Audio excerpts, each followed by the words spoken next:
Congress, can I ask delegates to take their seats, please?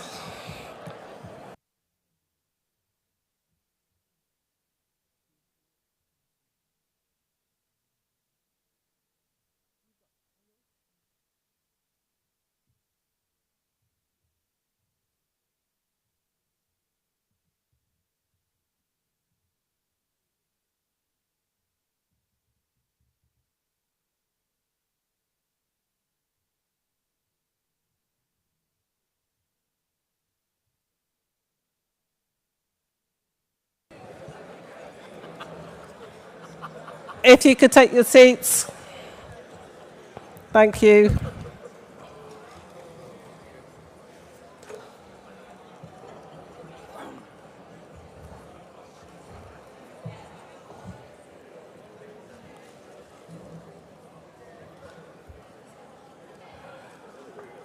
Okay, could I call Congress to order, please? And hope you all had a good lunch. Hope you got to some of the fringe events, and we're ready for this afternoon's session.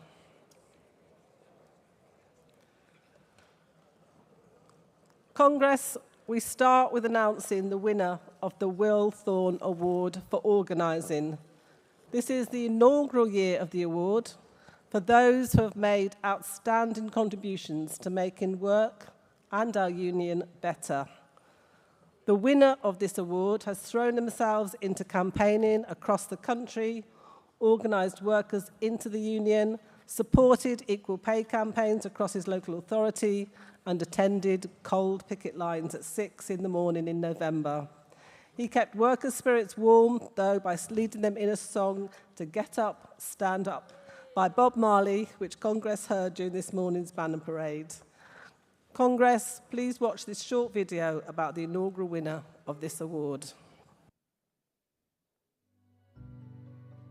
My life has changed a lot, since I became, a member of a trade union, and not just becoming a member, also become an active member.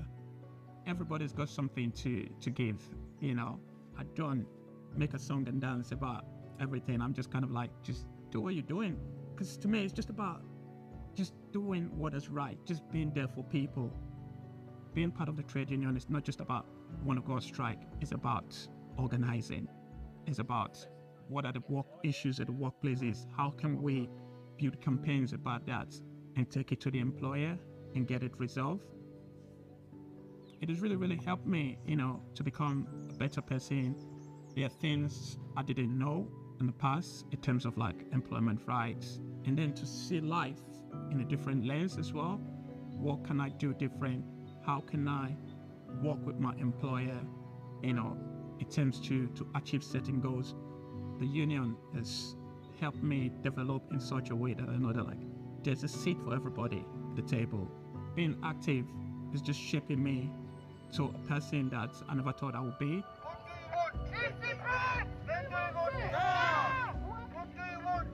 What is right, and what is wrong is wrong.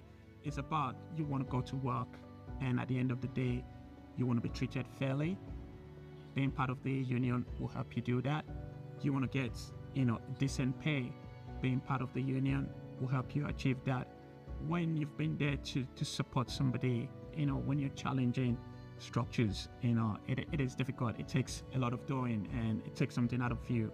All the sleepless nights, all the phone calls, all the research and everything, you're making a difference in somebody's life. You're so filled with this joy inside you, and you can't put a price on it. You just can't put a price on it. And this is why most of us as activists, this is why we do this thing. As a person, this is where I am now. I know that each room that I walk into, there's something that I could give in terms of contributing towards the betterment for everybody. How are we going to improve this at the workplace? How are we going to improve this at the community? How are we going to improve things in the union? It's just better for everybody. Yeah, so that's me now.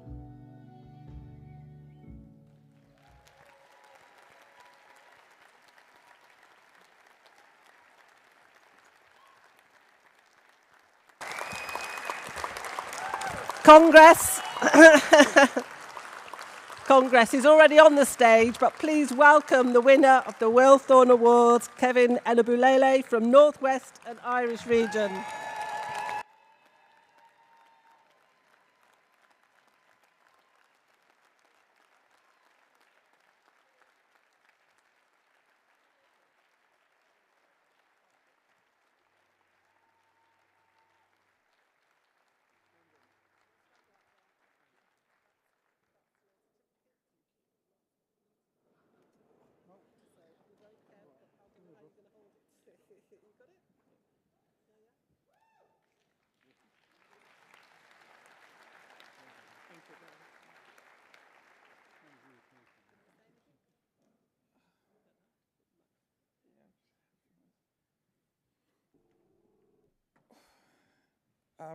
Vertically challenged as well. So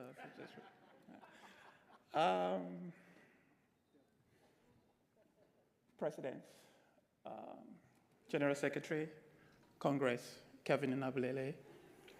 I want to say thank you.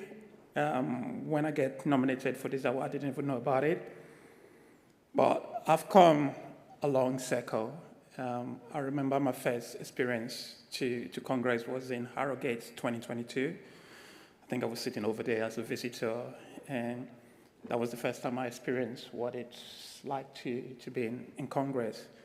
And because I live up north in Cumbria, for years, being just the only black person there, being a rep, trying to do what I could do to support our members, it was hard, it was difficult.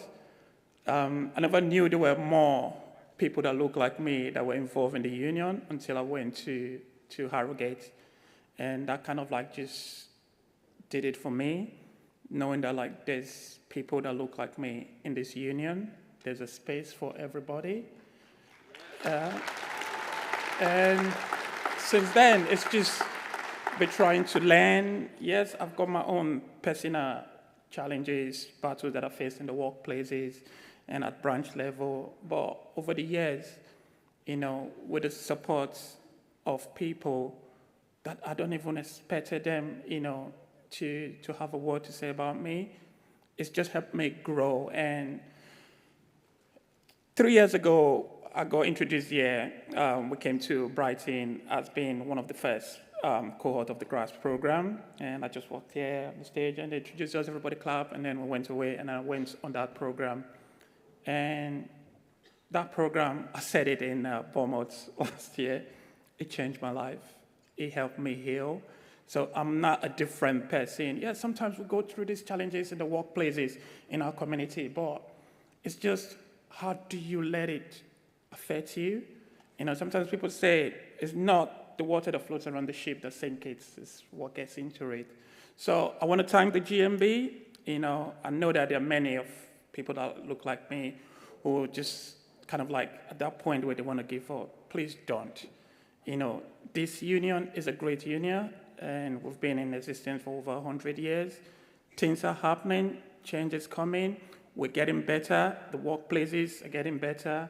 So let's just continue to trust the process and believe that there is a space for everyone in this union to achieve something. Thank you very much.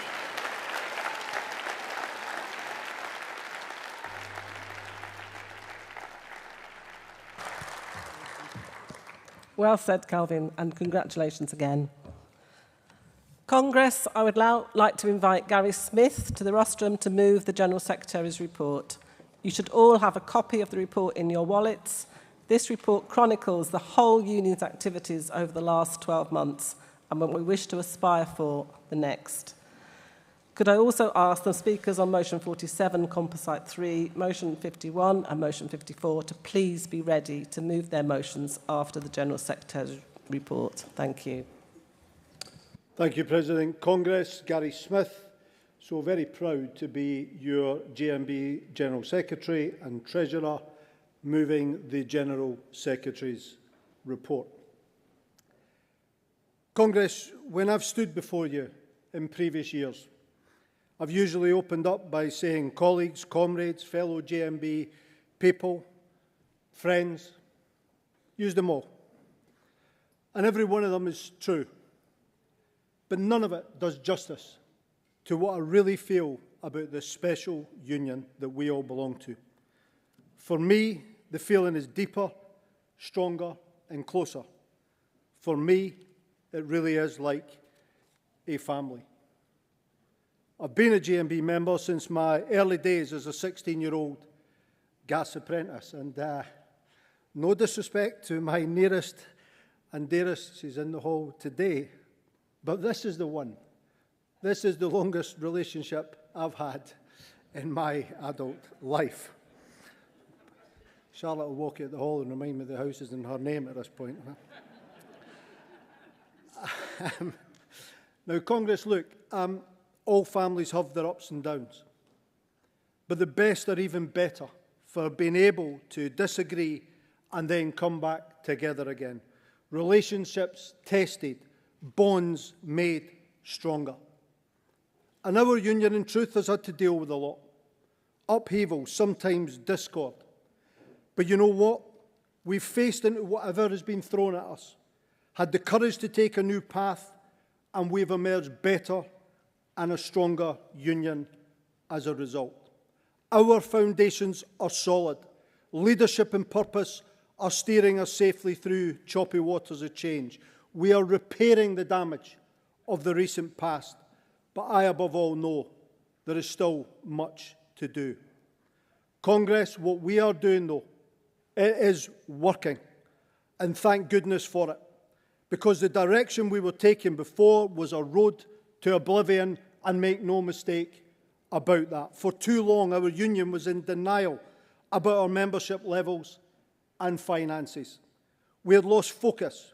Members were wrongly allowed to pay unemployed or sick rates, and instead of organising new members, overall numbers were inflated by moving people into retired life.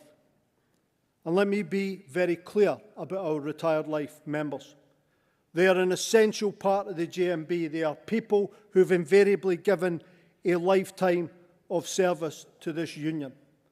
But if we are not organising, if we are not organising new members, if we're not bringing new people behind our banner, then we are going backwards. And that is the situation that we faced as a union. A huge decline in our financial membership year in, year out. And failure to deal with this created a systemic financial threat to the union, and make no mistake about it. And you know what? The bill for plugging that gap ended up with you, the ordinary members, with repeated calls for more and more money.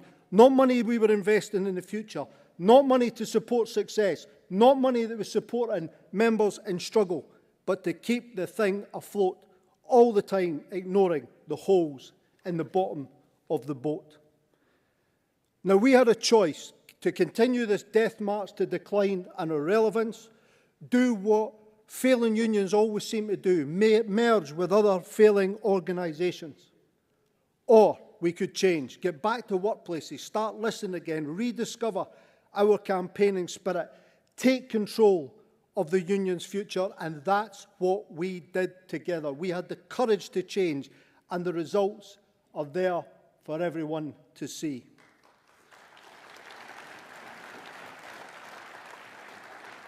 Congress, I am so proud to stand before you and tell you, because of your hard work and thousands more like us across the country, our financial membership grew in 2024 by more than 9,000 members. And that huge achievement builds on the progress, the substantial progress we already made in 2023. And I'm pleased to say that success is continuing into this year as well. The evidence is clear, colleagues.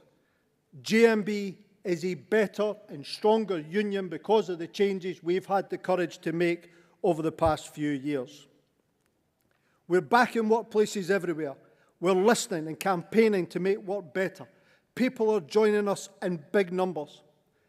And I have to say, I desperately wish this was the case across the whole trade union movement. Because the truth is, trade union membership in the UK has fallen again. And in the private sector, it's getting worse with every passing year. Increasingly, the movement, or parts of it, are coming to resemble an exclusive members-only club for graduates. And of course, Congress, we welcome workers of all types, but trade unions, and let's never forget this, were set up by working-class people who did not have a voice. And this is needed today as it was 135 years ago. GMB is staying true to our guiding principles, and we're a better and stronger union because of it. We're growing GMB in every region and every nation of the organisation. In schools across London, we've got numerous campaigns that are running to tackle term time only, and we've put on 50 new workplace organisers as a result. In Uber, we're organising thousands of new members. And in the House of Parliament, we're the dominant union, with hundreds of staff members in all types of jobs joining with us.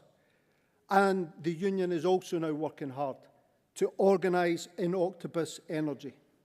And you know, this is a company that talks the talk about its big employee credentials. Well, its starting point will be to recognise GMB. The region's also doing great things to keep members in the union, retrieving people who've slipped out of membership. And the retrieval project that London Region piloted is now being rolled out across the whole organisation. With a powerful strike at Medirest in Northwick Park Hospital, 170 members on the picket lines. And the result? Up to 25% pay increases for the members and full union recognition into the bargain.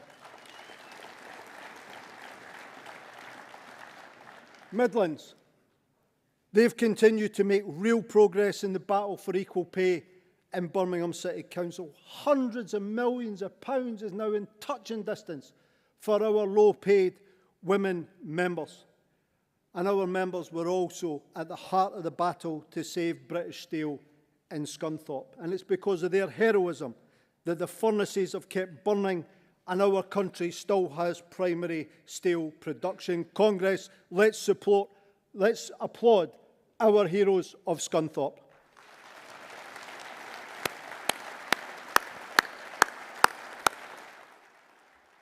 Now, sadly, factories in parts of the region are under threat and are closing, often because of high energy costs, and the potteries are especially affected. You'll see some of the members with T-shirts on this week. Let's send our solidarity and our best wishes to our members at this difficult time.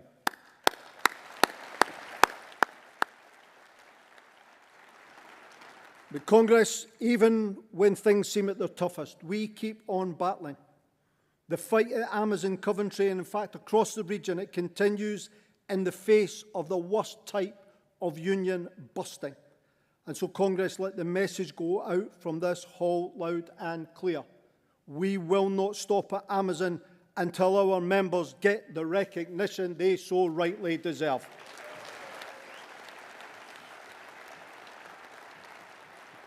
In North East Yorkshire, in Humber, we're running equal pay claims for our members in multiple local authorities. Leeds, Sheffield, Sunderland, Barnsley, Rotherham, Bradford, and there's many, many more to come. They're great campaigns, and we're not going to stop until our members get equal pay justice in every single one of those councils.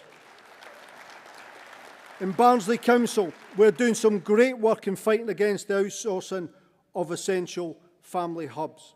And at Seawind, we're fighting hard with our members with this renewables company. This is a renewables company that's taken £950 million in government grants, but it's trying to stop our members getting recognition.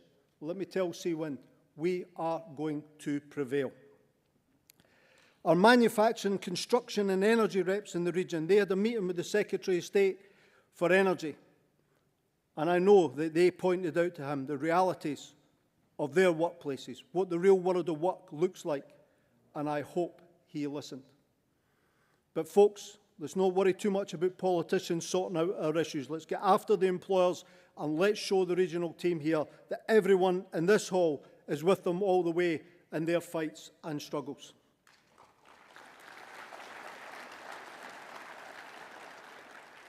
In Barrow, at BAE Systems, North West and Irish has been doing some amazing things. The branch has grown by 1,300 members in the last 3 years, with organisers, staff, the lay reps, everybody involved in building that success. And you know, when I went to Barrow, I was struck by the positive change that's going on in the town. I invite anybody to go there. There's a Debenhams in the town centre. It closed down, obviously, a number of years ago. And they're putting a submarine inside it. They're putting a submarine inside the Debenhams, and thousands of our young members, apprentices, are going to be trained in there. They're going to be doing unionised, well-paid, skilled jobs into the future. And with big increases in defence spending coming, that branch and that town, that community, are going to go from strength to strength. In Northern Ireland, school support staff membership, they've been doing some incredible things. And last year we had a strike which showed how far our organising work has come. But I have to say, for our members at Spirit Aerosystems, it is an uncertain time. It's difficult. Changes in company ownership could put huge amounts of jobs at risk. But be assured, and I say this to all our comrades and friends in the region, we will be doing everything in our power to protect the interests of our members at Spirit.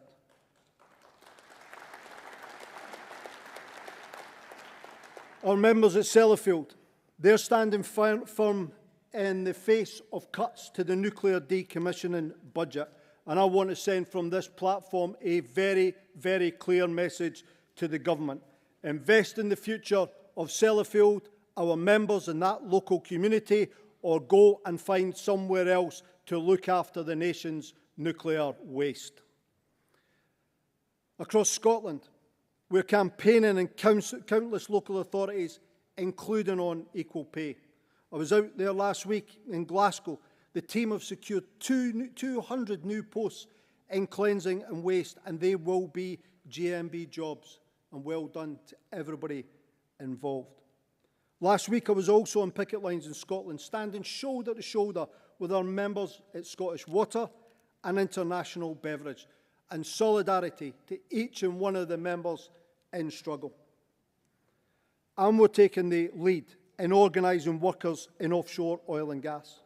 I've been out with the team on North Sea platforms, and I've heard firsthand the worries of those workers. These workers who do so much to keep the country powered. They feel ignored by some politicians. Well, that's not going to happen on our watch. And our message again to government is this: get your act together, get it together fast, and start listening to real workers doing real jobs. In Southern Region, we've taken on South East Coast Ambulance Service. We exposed the appalling behaviour with that employer, and the bravery shown by those who spoke up against management is simply inspiring. Schools continue to be a source of substantial membership growth across the region, and great credit goes to the organising team who trailblazed so much of that. And as we're in Brighton, we must mention the City Council and their equal pay liabilities.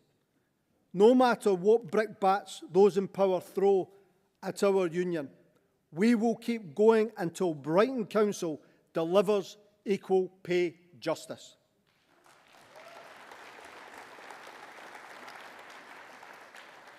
For Wales and South West, there's a bright future for our members in Plymouth. As in Barrow, increased defence spending will make sure the dockyard is the busiest it's been in decades. And again, there'll be big opportunities with thousands of jobs and apprenticeships created, unionised jobs, and we celebrate that. And of course, it's a yard very close to my own heart. I looked after it as a young senior official. At Hinkley Point C, we're doing some fantastic work. I think Matt is here. Is he in the hall with us? He's certainly up there on the banner. And Matt and the team, they are doing some wonderful things, including groundbreaking work on health and safety, equalities and inclusion. And finally, there is some fantastic campaign in the region on equal pay as well. Congress, since the start of the year, in Cardiff Council, we have put on 800 new members. Let's show them how proud we are of all their efforts.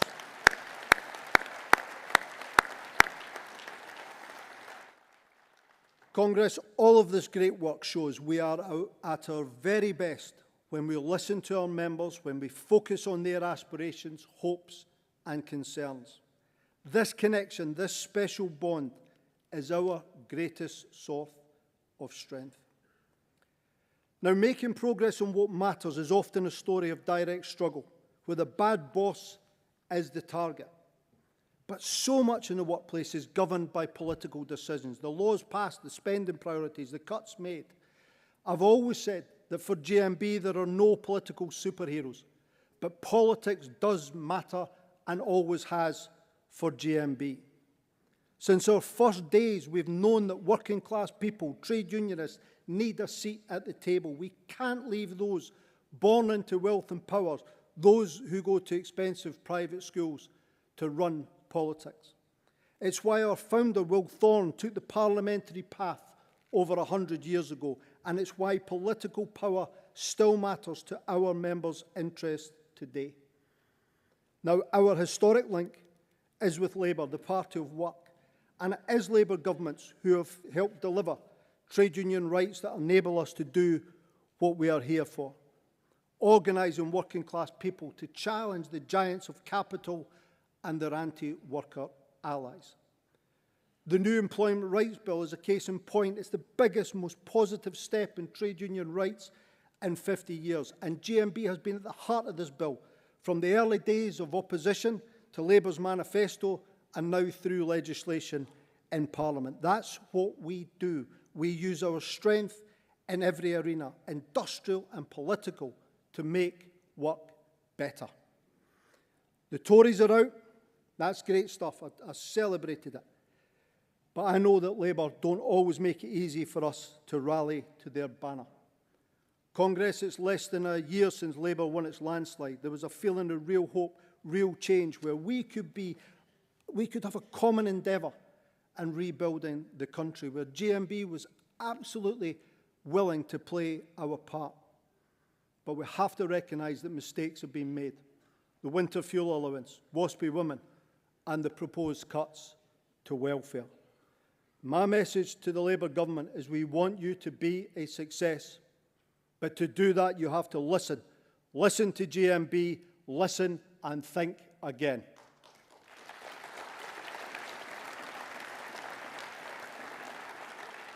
We also need listening on energy policy. Now, our union was forged in the white heat of the Beckton Gas Works in East London. Gas, energy-intensive industries and manufacturing, these are at the heart of GMB's existence. For generations, workers in these industries too have had to be at the sharp end of change in their workplace. Their experience, their knowledge and commitment forms a deep well from which government should be drawing. Our members know what they're talking about and they need to be helped. The energy transition in our country is too important to be subject of diplomatic niceties. So here it is. If you're a gas engineer, an offshore oil and gas worker, if you're fighting for hydrogen at JCB or to produce glass in Yorkshire, if you're trying your damnedest to keep a manufacturing business together under the weight of huge energy costs, right now it feels like your voice doesn't matter. It feels like there's a headlong rush where it's all about closing or seeing jobs go and jobs being lost to China and other places. Now, this has to stop. And I've told the Secretary of State this to his face. The current approach on energy will hurt jobs and prosperity. And crucially, it's not going to produce the money government needs to repair the damage to our public services from years of Tory neglect. It will not deliver the better, stronger future we all need. and there needs to be concrete decisions taken now too. And this week, we expect and we want a decision on new nuclear. GMB has fought tooth and nail for the nuclear industry. We were the union who championed it through the Labour policy process and manifesto. I say for this platform, no more delays. The government must say yes to Sizewell C nuclear power station, and it must say it this week. London Region, credit to them, are already on that site, organising the security workers, and they can't wait to get going with the thousands of other workers that will come to Sizewell once the project gets consented. Now, Congress, getting energy policy wrong, not listening to the voices of those who know their stuff and want to help, plays into the hands of those who smell a political opening and who are prepared to say anything to exploit it. Congress, reform are what happens when politics fails to listen. But let's get one thing clear. Mr Farage and his ex-Tory soulmates are no friends of workers. They've spent a political lifetime attacking trade unions and the rights we've fought so hard for. Decent pay, better conditions and the protections that we cherish. By the way, why is it always the posh private schoolboys who want to act like working class heroes? Do they really think that we can't see the bankers, the chancellors, the anti-union blowhards? If reform are so pro-worker, then why did you just vote against the protections against fire and rehire? Why did they vote against sick pay for all workers? Why did they vote against fair pay for carers? Why did they vote against trade union rights to access and organise in places like Amazon?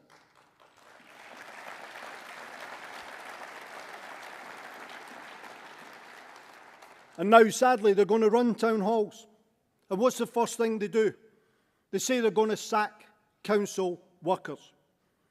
And let me tell you, it is high time they were called out for their sneering, snooty attitude about so-called gold-plated pensions. Go ask a local authority care worker, a refuse collector, a street cleaner, a school support staff member if they think their meagre pension is gold-plated. Many of our people can't even afford to be in the pension scheme in the first place. Reform's abuse and name-calling of low-paid public sector workers is an utter, utter disgrace. And of course, Farage, we say this, we know you threaten the NHS, and we also know you're notoriously weak on Putin too. But parties like Reform, they get a hearing because people feel they've been failed. Failed by a politics dominated by neoliberalism. A system which has sent jobs overseas to authoritarian states and has hollowed out once prosperous communities. Why wouldn't working class people be angry? The system has effectively told folk that their labour, their sweat, their toil was worthless. That being part of a global labour market meant competing with poor souls who are struggling by on $1 a day. Hyper-globalisation is a clear and present danger to our communities, to our cohesion, and to our national security. But Congress, I also have to say that tariffs aren't a silver bullet. We as a union are not anti-trade.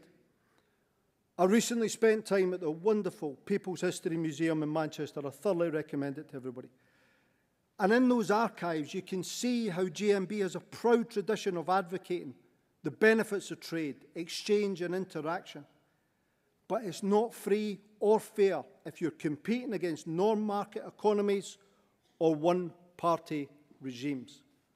Congress, it's time in this country that we turned a new page, rebuilt our economy, brought good jobs home, strengthened our manufacturing, and get the country moving again.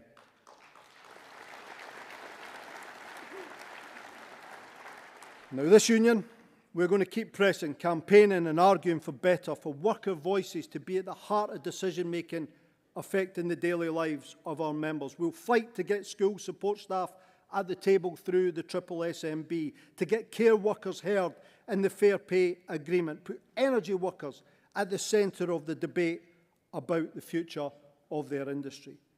The country has big choices to make, and we're going to be at the centre of that.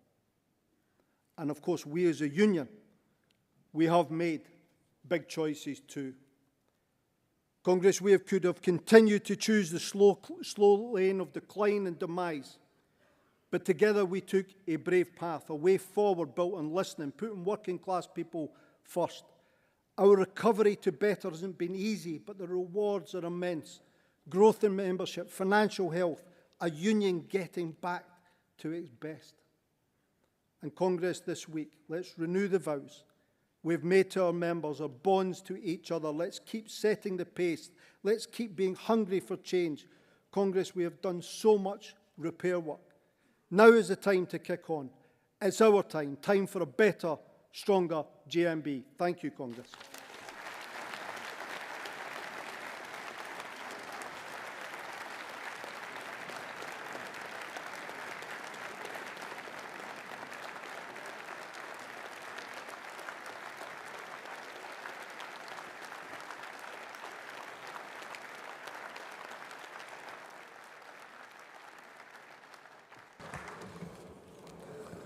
Thank you, Gary.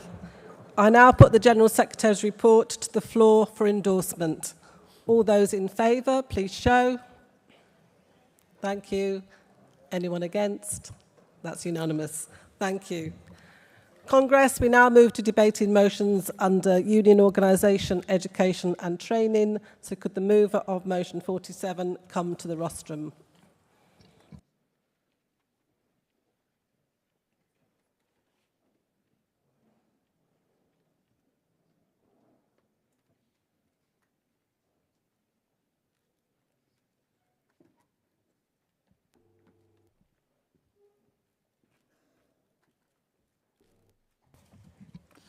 Can motions and seconders of Composite 3, 51 and 52 also come to the front, please?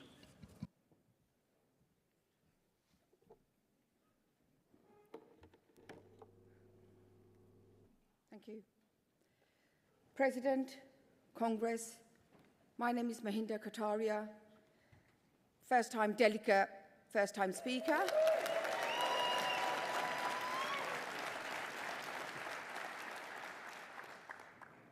I rise to move the motion, standardisation of GMB training courses across all regions. Colleagues, we are one GMB.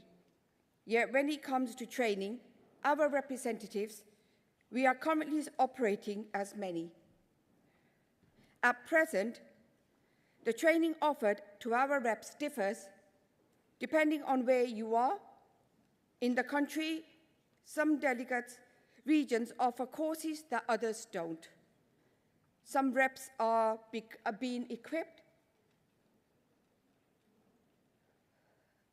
with the knowledge and tools they need to support members effectively. Others are being left behind.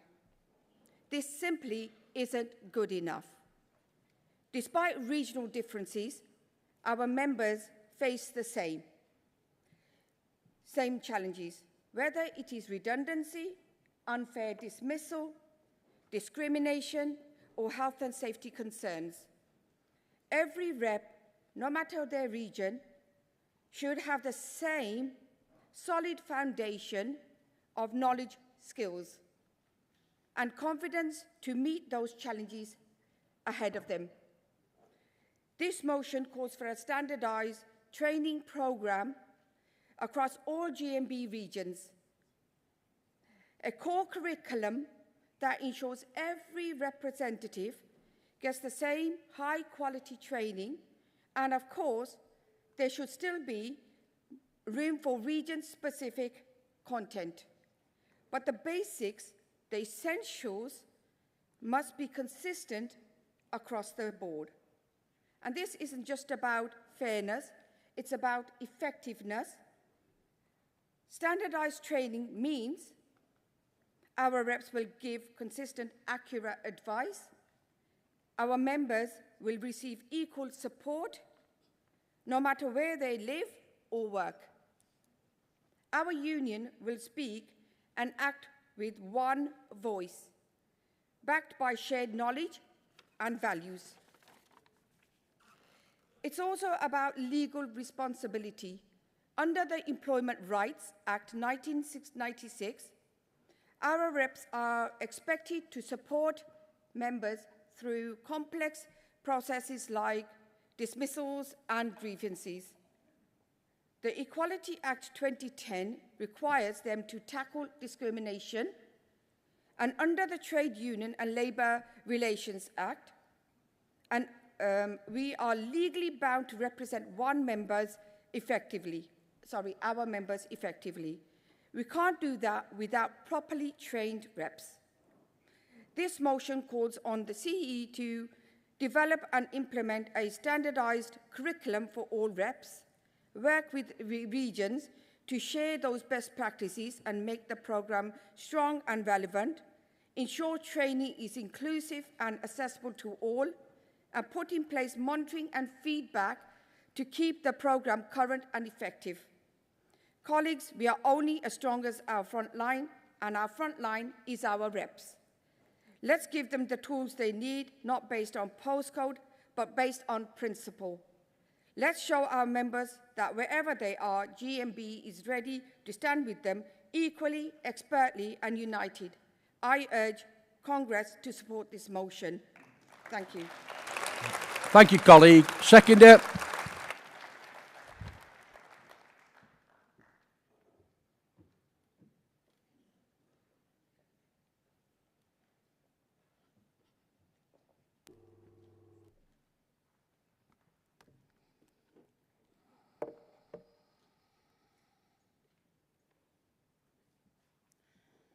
President, Congress. Stella Ikanik, London Region, GRASP Ambassador Cohort 2.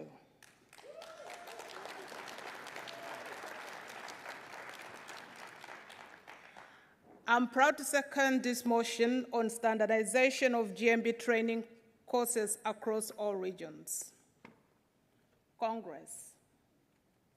Training should not depend on your postcode, but right now it does.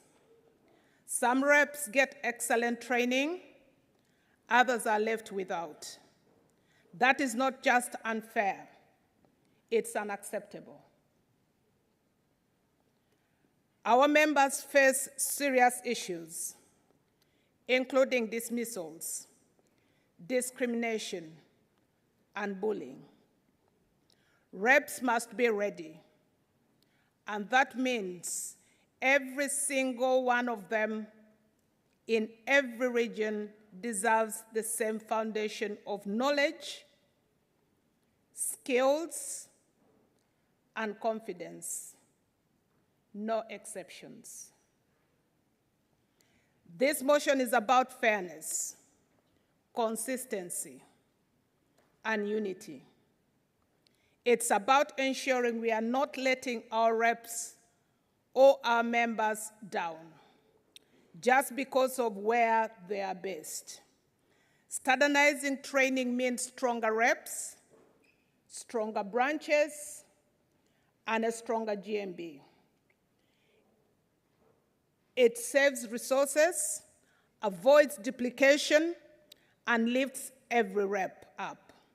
Not by taking power from regions, but by ensuring no one's left behind. We say we are a union that believes in equality. Well, this is how we live it. We invest in our reps. Can you wind up now, please, Stella? Equally and proudly. Congress, I second this motion. Thank you. Thank you. Thank you, Stella. Will the mover of Composite 3 come, please?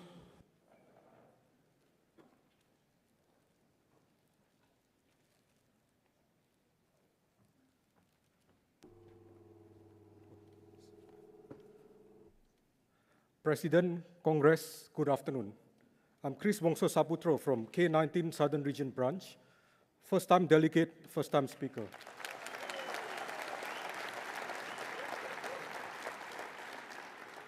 Congress, the Southern Region would like to move the composite motion C3 on GMB rep training. We, in the Southern Region, would like to acknowledge the hard work and appreciate them for all the workplace organizers have put in for our members. However, our organizers get their credentials during their initial support meetings. This is before they have received GMB training in health and safety or employment law. GMB currently runs comprehensive mandatory training program for new organizers. The program as it stands covers 4 main aspects: workplace organizers induction, health and safety, mental health and stress at work, and equalities.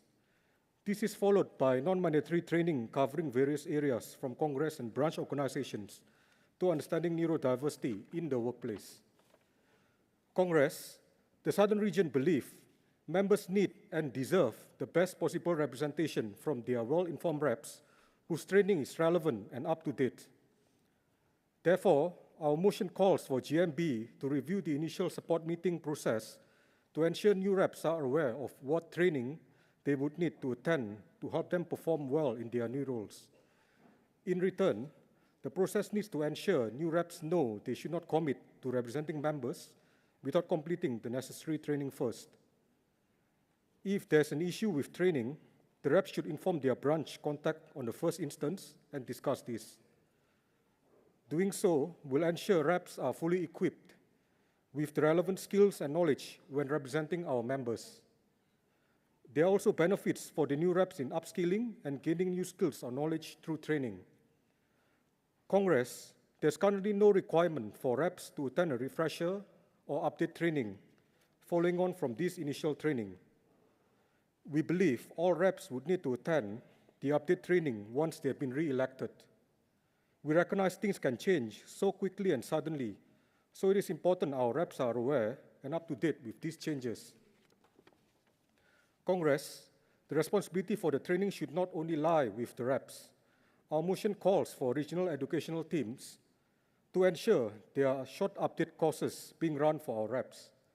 This will help them become aware of the latest technical and legislative changes impacting our members. We understand there is no one learning method which suits all reps. Hence, our motion includes a point about training being delivered flexibly. This means having training through these 5 means: face-to-face, remotely through online calls, pre-recorded webinars, e-learning modules, and finally, self-teach materials. In this way, our reps can access a combination of learning methods which would best suit them, recognizing the workload and time limits being a rep would involve. Last but not least, Congress, our motion includes a call for branch secretaries to work with our reps to have a yearly audit of the training records. If reps have not completed the necessary levels of training, branch secretaries should seek to understand their reasoning, recognizing the need for empathy of the reps' individual circumstances. This also means reps would need to support in overcoming any challenges in completing the required training, while also driving home the importance of completing them. Congrats, finally to conclude, we recognize and appreciate the contributions and hard work our reps put into their roles. We are moving this motion to help our reps serve members in the best possible way. This motion will benefit reps by ensuring they are constantly upskilled with new skills and knowledge. Congress, I move. Thank you. Thank you, Christopher. Seconder.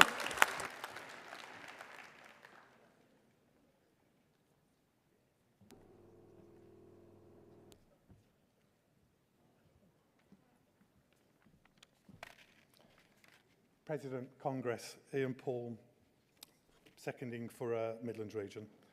We believe that our reps are the backbone of our great union, dedicating their time to represent our members on the front line. A good rep needs continuous support and training to keep updated and refreshed on the constant changing world of employment.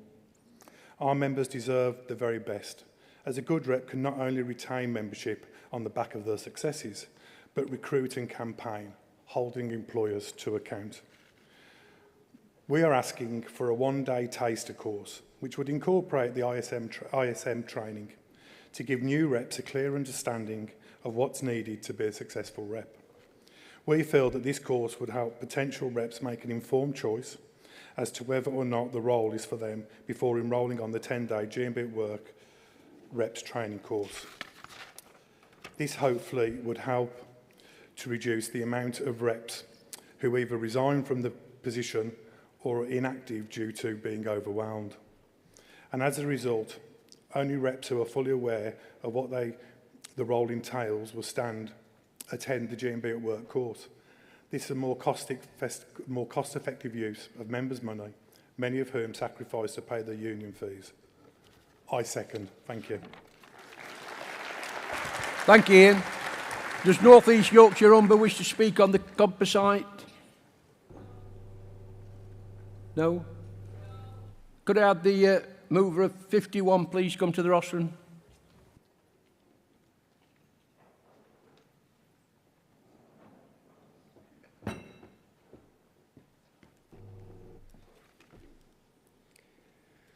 President, Congress. I'm Jonathan James, Wales and South West Region, first-time delegate, first-time speaker.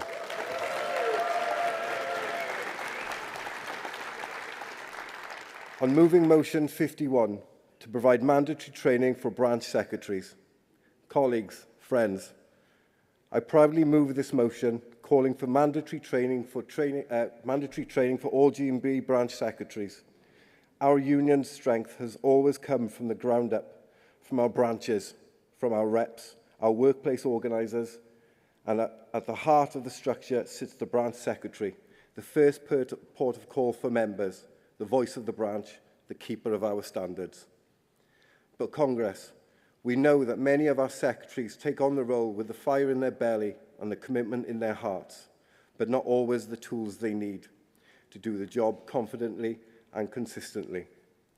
This motion asks for something practical, sensible, and long overdue. Comprehensive training for branch secretaries to ensure every member in every workplace gets the support they deserve. We're talking about core competencies, governance, rulebook understanding, member representation, and case handling. Financial management and accountability, communication and leadership. And importantly, we're calling for this to be rolled out within 12 months, accessible both in person and virtually, so no one is left behind. This training would strengthen our governance, improve the support we give to members, prevent financial missteps, boost confidence among our activists, and above all, show our members that this union is professional, prepared, and built to last. Colleagues, this is about unity, consistency, and pride in our branches. It's about building a GMB that is equipped for the future and respectful of our responsibilities today. Let's give our secretaries the tools they need and our members the representation they deserve. We welcome this special report from the Branch Working Party. Please support this motion to support branch secretaries. I move. Thank you, Jonathan. Seconder.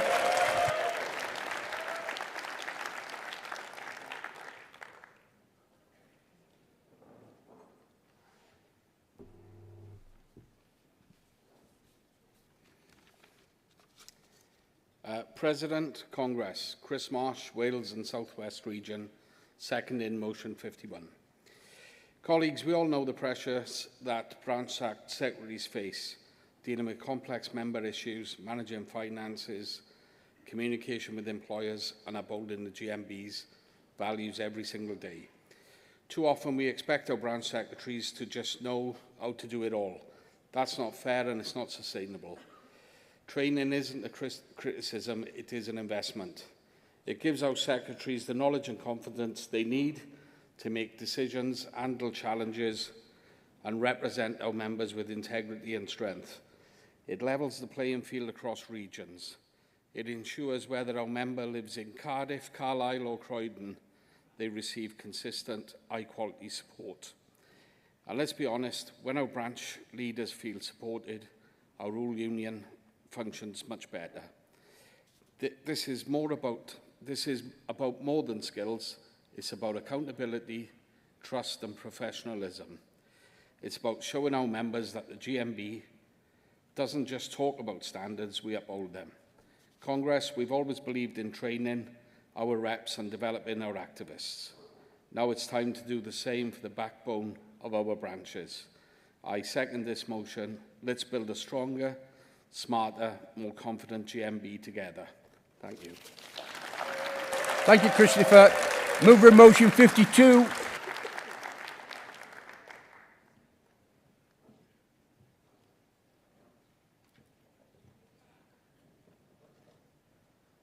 Mover of motion 52.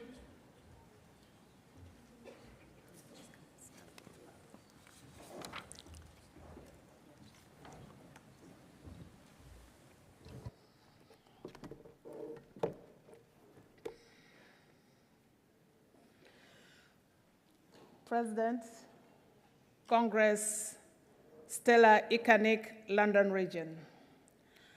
I'm here again to move the motion inclusive training for all GMB branch officials.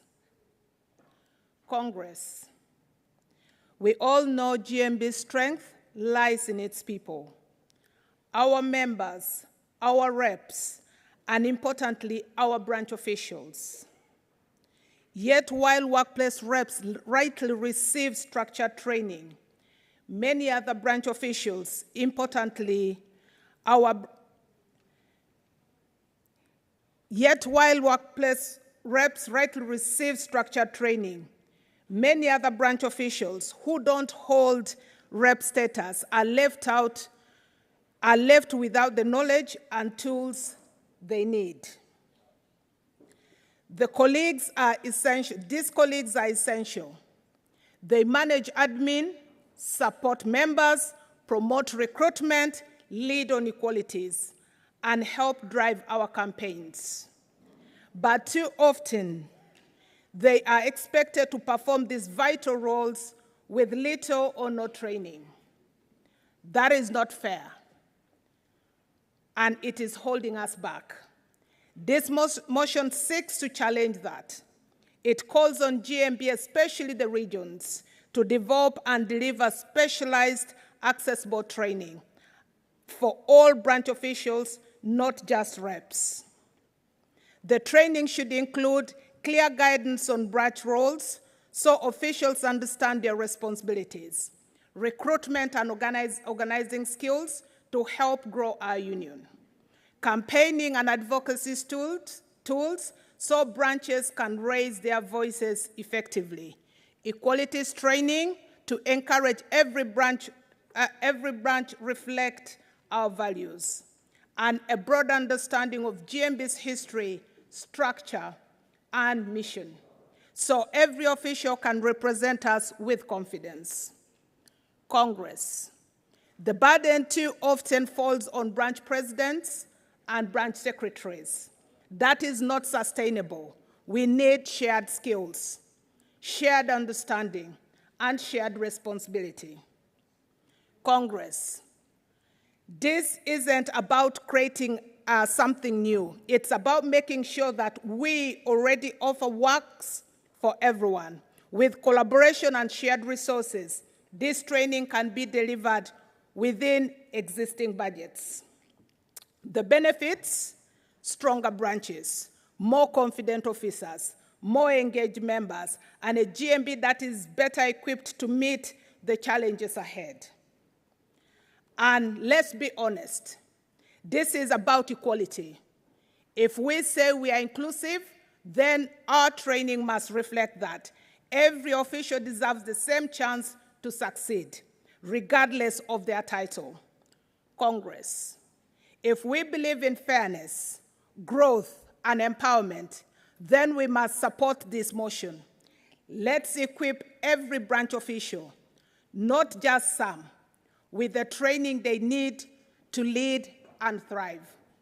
Congress, I move this motion. Thank you. Thank you, Stella. Seconder.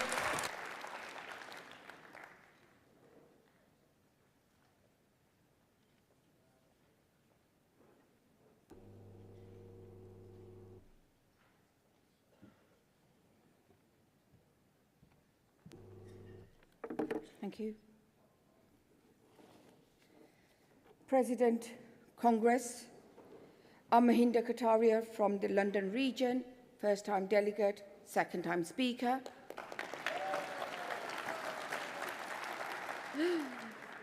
And I'm proud to second the motion, inclusive training for all GMB branch officials. Congress, our branches are the heart of GMB, and it's our branch officials, often working behind the scenes, who keep things supporting members, attending meetings, handling admin, and encouraging recruitment. But too many of these officials, especially those who aren't workplace reps, are being asked to take on big responsibilities without the training they need. That's simply not fair, and it's not sustainable. This motion highlights a serious gap. Reps are trained, but other key branch officials are yet left out. That creates inequality, not just amongst officials, but for our members they serve. The support you get shouldn't depend on which role your officer holds or which region you're in. We talk about inclusion, fairness, and empowerment. This is our chance to act on those values. The motion calls for accessible training that covers organising equalities and campaigning, supports all branch roles and not just reps, and is regularly reviewed to stay up to date. Congress, this is about strengthening our union from the ground up, giving every official and skills and confidence to lead means a stronger, more unified GMB for everyone. Congress, I proudly second this motion and urge you to support it. Thank you. Thank you, Mahinda. Is there anyone wishing to speak against these motions? No? Well, can I now call Donna Spicer to give the CEC thing? And while Donna's coming to the rostrum, can I ask for the mover of motions 53, 54, 16 and 56 to come to the seconders, please?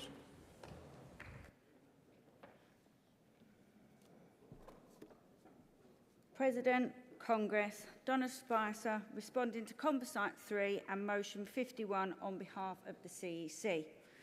Turning first to Composite 3, GMB Reps Induction Day and Training, which we are asking to be referred. This is a perceptive and helpful composite motion that stresses the importance of the initial support meeting process in recruiting and developing our reps. The supportive role of officers and branches in identifying and nurturing our reps should already be well established. However, it is acknowledged that the ISM needs to be looked at afresh in terms of both delivery and content, which is already being addressed within the education review. Therefore, the question of whether or not a taster day course for reps is necessary and practical, in addition to the established 10-day course, can be examined within the course of the ongoing review. On the matter of limiting reps' duties, the Branch Working Party and Education Review have both looked at issues of equality and competency for new reps. Both have raised issues around the practicality of limiting the role of new reps before the competition of their initial 10-day training, rather than have a commitment that may in fact deter and be largely unenforceable. It would be best to refer to the Education Review and Branch Working Party. We would not want to send a signal to the employer that they can limit the rights of the reps until they have completed their training. Legal rights for workplace representatives and health and safety representatives come in from the moment that they take up office, and learning how to use these rights in practice is an important and integral part of the training itself. On motion 51, provide mandatory training for GMB branch secretaries, we are asking that the region agrees to refer. This is a constructive, helpful and thoughtful motion which covers many of the themes under discussion by the Branch Working Party and the Education Review. It provides a useful framework which can be referred to these bodies. It is unlikely that mandatory level could be delivered for all branch secretaries within a 12-month time frame, as costing and trialling courses and materials would have to accompany such a move. This said, we acknowledge that the training and upskilling of branch officials is a vital area of union work and one that could be best addressed through the exploration of this motion by the two existing bodies established to look at training and education with GMB. To sum up, Congress, we're asking that both Composite 3 and Motion 51 be referred. Thank you.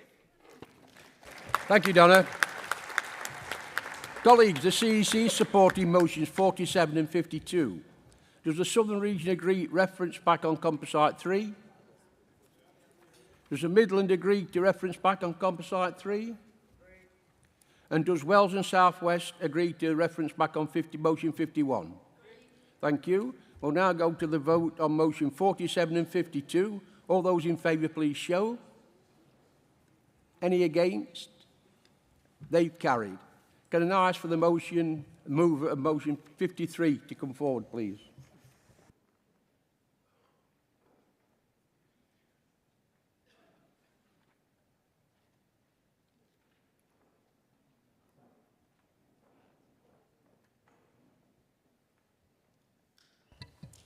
Motion 53, North Eastern Yorkshire. No? That falls. Mover of motion 54, please.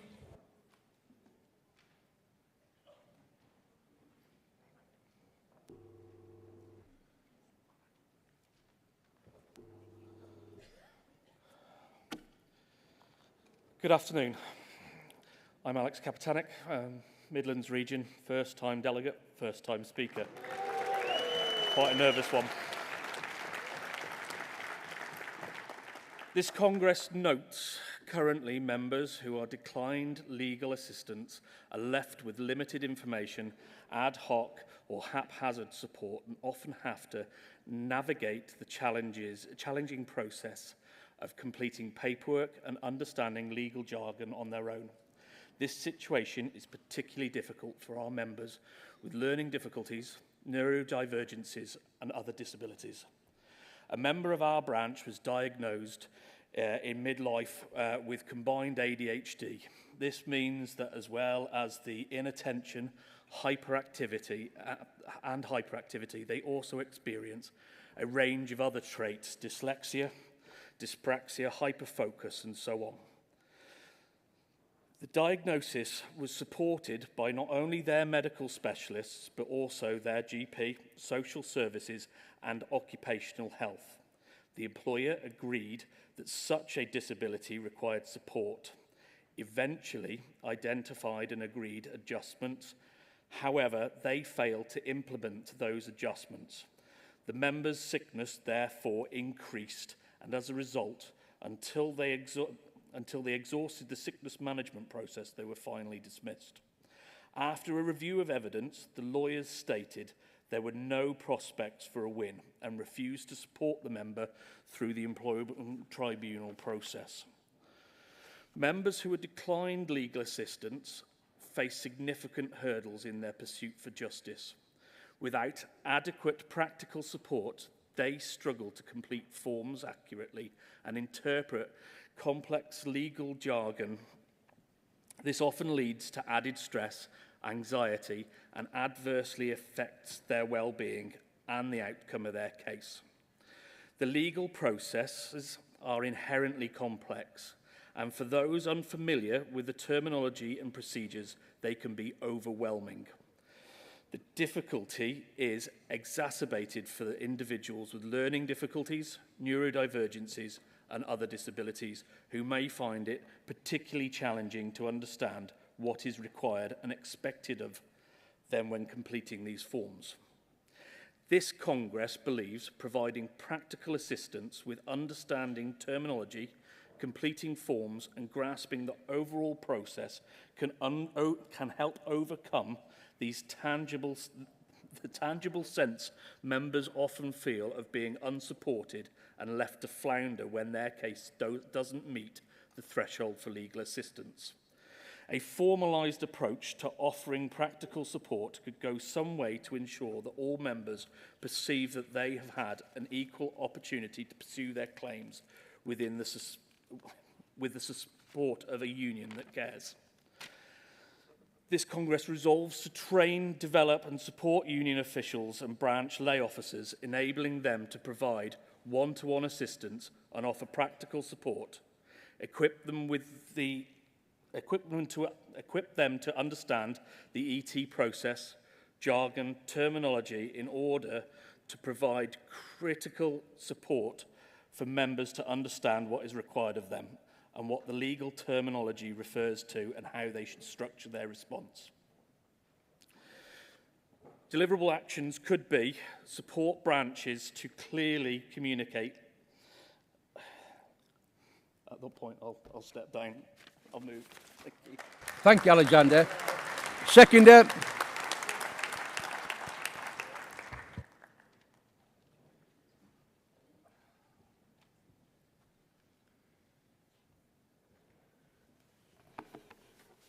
Thank you.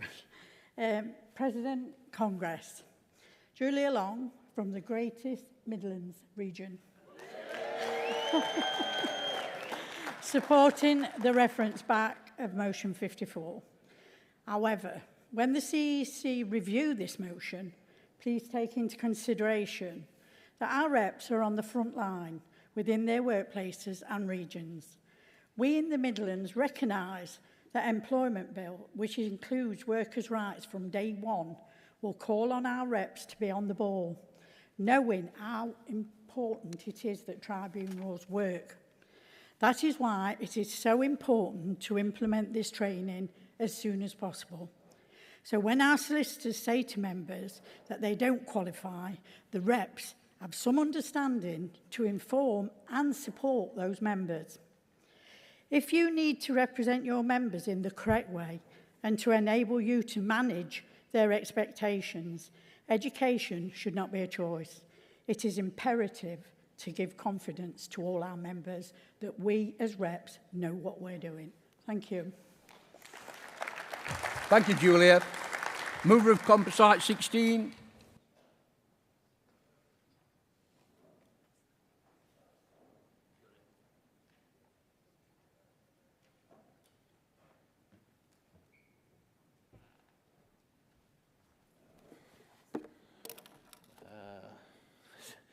Vice President, Honorary Vice Chair, Congress. Dave Levy, London Region, moving Composite 16. This motion came to our delegation meeting from a branch which wasn't represented in the delegation, and so where and when this was composed, I'm not so sure of the arguments they used. But I'm very pleased to be able to move this motion and introduce you to it. But I'd like to thank Southern Region for adding to the power of this motion as it became a composite. In London Region, we're concerned about the training and knowledge available to ordinary members, to volunteers, voluntary officers and workers, and those reps who work as companions. I'm less familiar with the organising roles of reps because of the nature of my branch.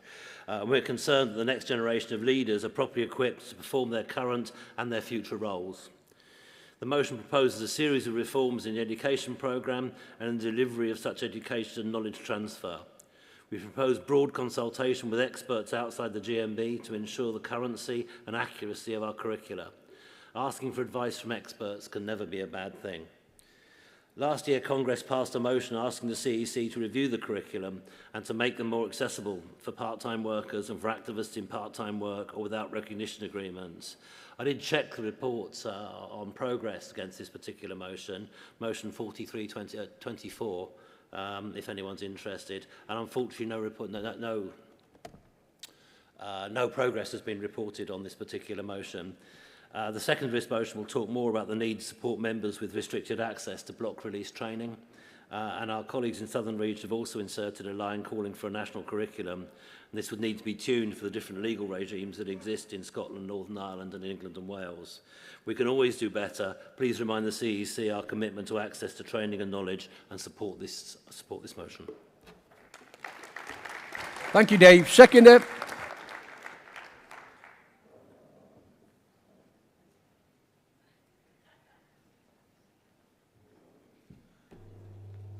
Sorry, it might take a while.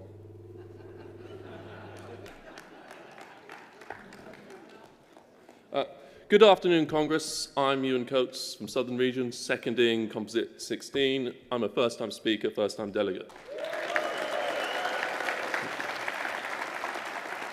Like many of you here today, I work in a school as a member of support staff, and like many of you, I struggled to get released for my REP training. My role in supporting children with special educational needs means that my absence can have massive impacts on a child's ability to manage. This means that one of my co-workers would have to step into my role to cover for me. This not only creates a challenge for the child, but also for my colleagues. I've been told by the head teacher I can only go on one training course a year to help mitigate the strain on my colleagues, as we're already understaffed and do not have the budget to hire an agency staff member to cover me. I could challenge this and try to go on more courses each year, but this would only put more strain on my colleagues and thus start to put a strain on a relationship I have with the members. This means it would take me around 6 years to finish the mandatory training for all representatives to take, and does not include any additional training that would suit my role. This motion calls for an online learning platform that would not only allow myself and other reps in similar positions to access quality training that GMB provides remotely, but it would also allow you to easily refresh your memory and your understanding on topics that you may have learned many years ago. Thank you for listening, and please support this composite. Thank you, Ewan. Mover of motion 56.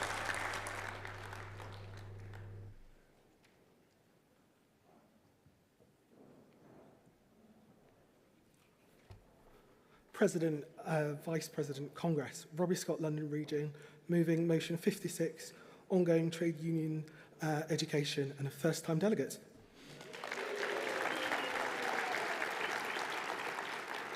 Our union has always understood that education isn't a luxury. It's a lifeline. It's how we grow confident reps, informed members, and future leaders. And it's how we keep the trade union movement a strong force for justice in the workplace and beyond. This motion recognises something important, that postgraduate education in industrial relations is not just about personal development, it's about strengthening our union and our movement. We know the collapse of Ruskin College left a gap, but that gap is not just in provision, it's in opportunity. Without access to advanced structured education, we risk leaving too many potential leaders behind. That's why sponsoring GMB members to pursue postgraduate study in industrial relations is not only the right thing to do, it's strategic. It builds capacity, it brings expertise back into our branches and regions, and it ensures that those with lived experience of work and struggle are the ones shaping policy, representing workers, and leading negotiations. This motion is about action. It calls for practical steps, not just sponsorship, but a report from each region on how to make it happen. It's about taking collective responsibility and finding solutions to our industrial challenges. I urge Congress, let's not delay, let's invest in our people, let's equip them with the knowledge and tools to lead, because if we want a stronger union and movement, we have to build it from the ground up, and it starts with education. Please support motion 56. Congress, I move. Thank you. Thank you, Robbie. Seconder.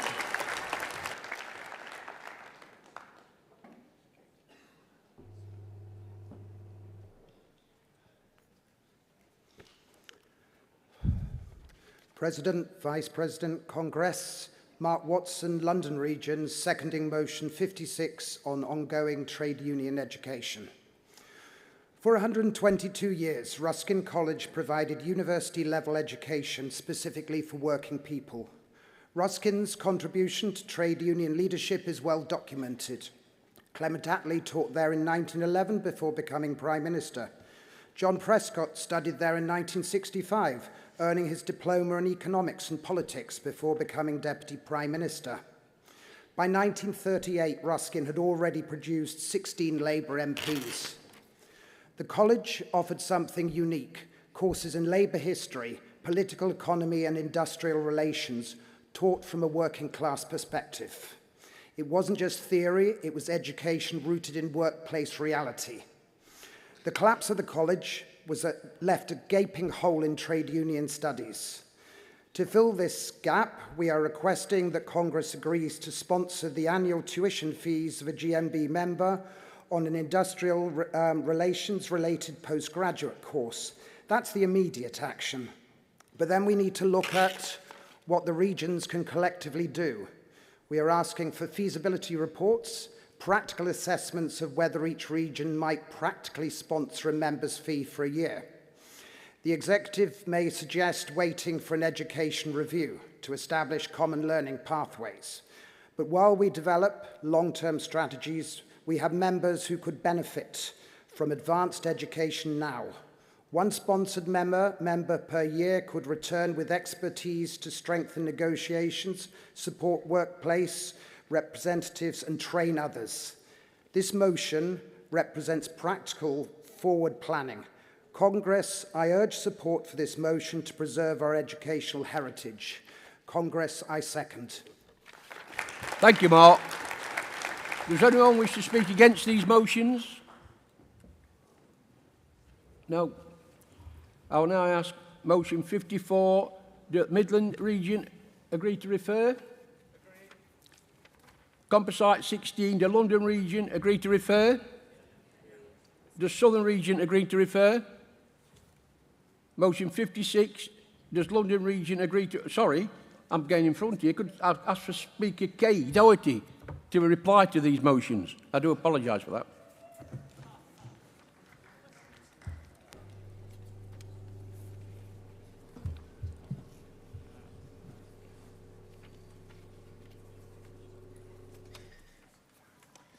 President, Congress, Kay Doherty responding to the motion 53, 54, 56 and composite 16 on behalf of the CEC. The CEC is asking that all these motions be referred to the Education Review and wishes to thank all branches for thinking so conscientiously about the training our activists need and deserve. Turning first to motion 53, the Branch Working Party and Education Review have both looked at issues of quality and competency for new reps. Both have raised issues around the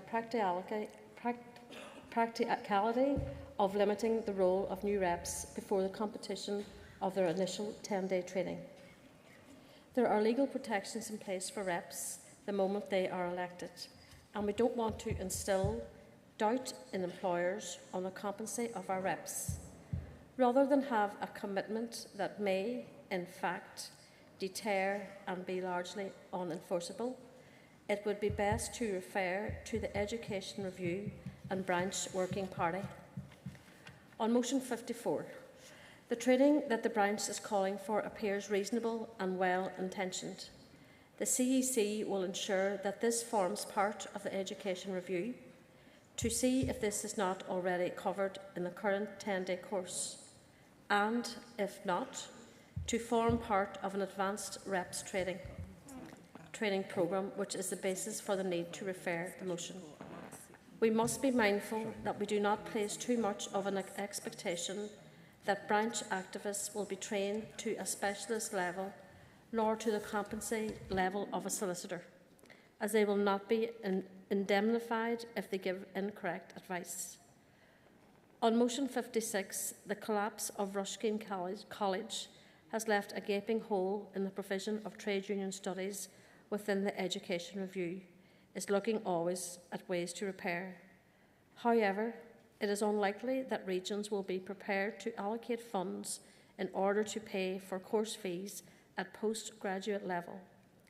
There would need to be a robust and transparent scheme for awarding grants and a clear understanding that the field of study would need to be trade union related. At present, there is no capacity to do this, We might seek to move towards this position, but only once we have established common learning pathways across the Union. Therefore, it would be reasonable to refer the motion for consideration by the ongoing education review. Finally, on Composite 16, this is a thoughtful, positive and helpful composite motion.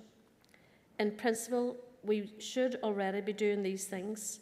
However, there are difficulties in the area of copyright, and it would necessitate expenditure when there is at present no central education budget. The Labour Research Department is the obvious point for information, and regions and branches should be encouraged to subscribe and affiliate. Similarly, branches and regions should be in the habit of seeking out and paying for new literature. It should also be noted that Congress does not have oversight of officer training and development, though the point about coherent education and progression is vitally important. All elements of this composite motion should be referred to the ongoing education review for serious consideration. Therefore, the CEC are asking for North East Yorkshire and Humber region to agree to refer motion 53, for Midlands region to agree to refer motion 54, and for London and Southern regions to agree to refer Composite 16. Thank you. Thank you, Kay. Sorry about that conference. I nearly got us up on Wednesday. I think we're down to motion 56. Does Dublin agree to the reference on 56? Thank you. Colleagues, all those are being referred back, so there's no need for a vote. We're now going to the CE Special Report.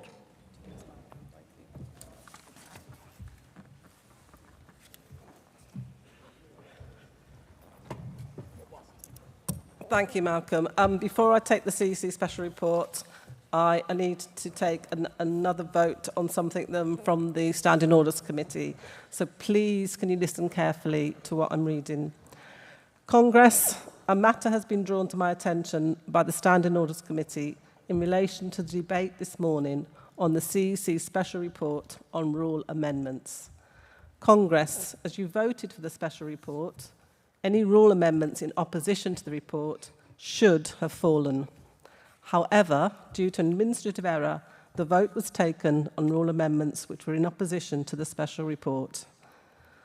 The SOC recommendation that as Congress is the supreme decision-making body of the Union and the matter has been voted on by the floor of Congress, therefore the amendments will stand. So Congress, do you support the SOC's recommendation? I'll take a show of hands. All those in favour of the SOC's recommendation, please show. Thank you. Anyone against? Okay, that's carried for the SOC's recommendation. Thank you. We now move on to the CEC Special Report, Political Strategy, and I'll ask Dean to move the report on behalf of the CEC.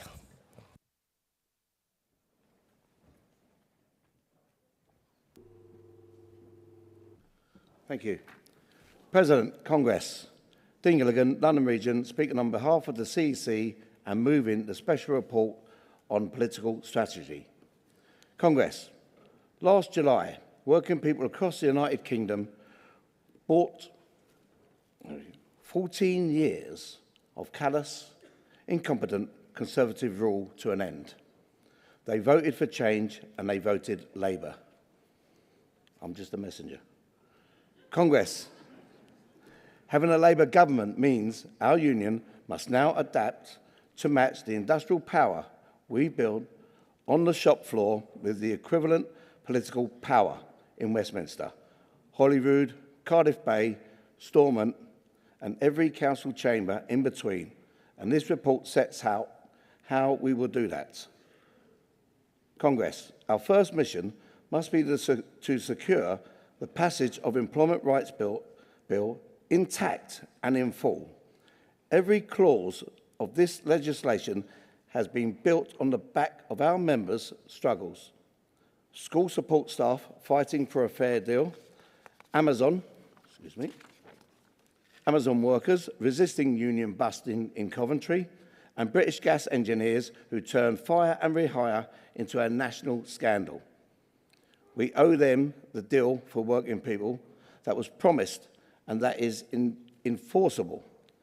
When this bill passes into law, our union must be ready to win in the new world of work. But Congress, this legislation, while hugely significant and needed, is not enough if our members feel no better off under a Labour government than they did under the Tories.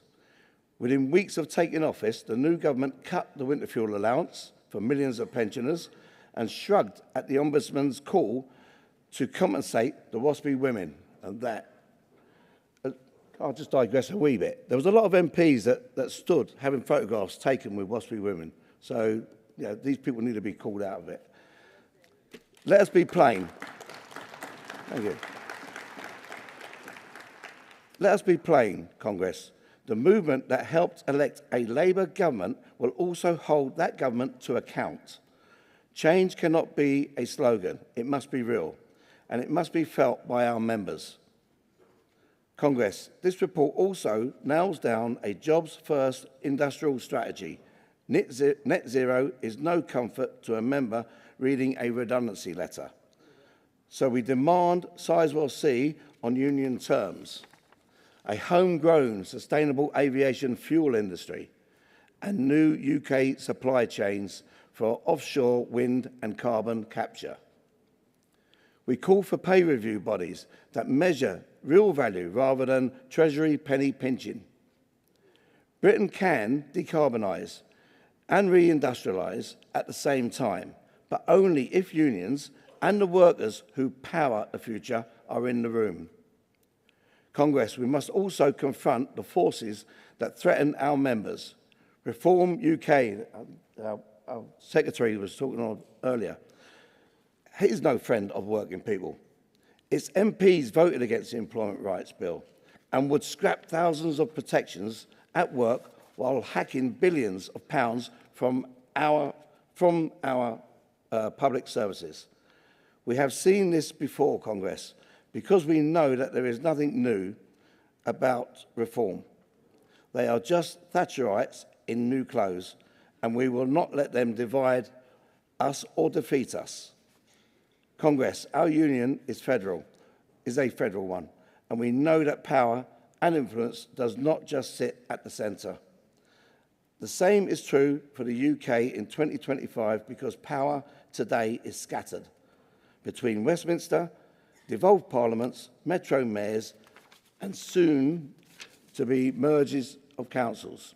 Our response must be equally devolved. We will continue to empower our regions to run their own campaigns and expand our political education pipeline so that the next wave of politicians carry a union card in their pocket and GMB values in their votes. And again, those MPs that jumped on the back of the unions and said, I've got a union, let me in the door, we've got to hold them to account on this.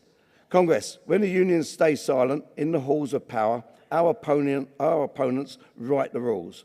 This document is our refusal to stay silent.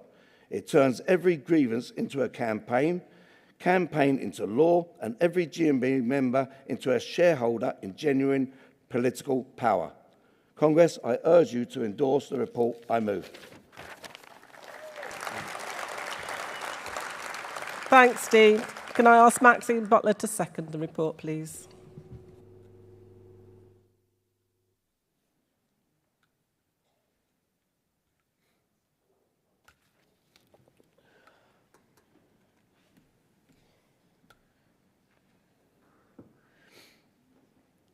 President, Congress, Maxine Butler, Wales and South West Region, speaking on behalf of the CEC and seconding a special report on political strategy. Congress, for the first time in 14 long years, we finally have a Labour government in Westminster again. This change didn't fall from the sky. It was built by working people, by GMB members who trusted the Labour Party to deliver change, and that is now what we rightly expect. In GMB, we have always known that workplace power must be matched by political power. The special report reaffirms exactly how we do that. First, we must finish the job on the Employment Rights Bill. These victories have been forged by British gas engineers, Amazon strikers and school support staff who turned industrial strife into legislative change. Congress, that is political trade unionism in action.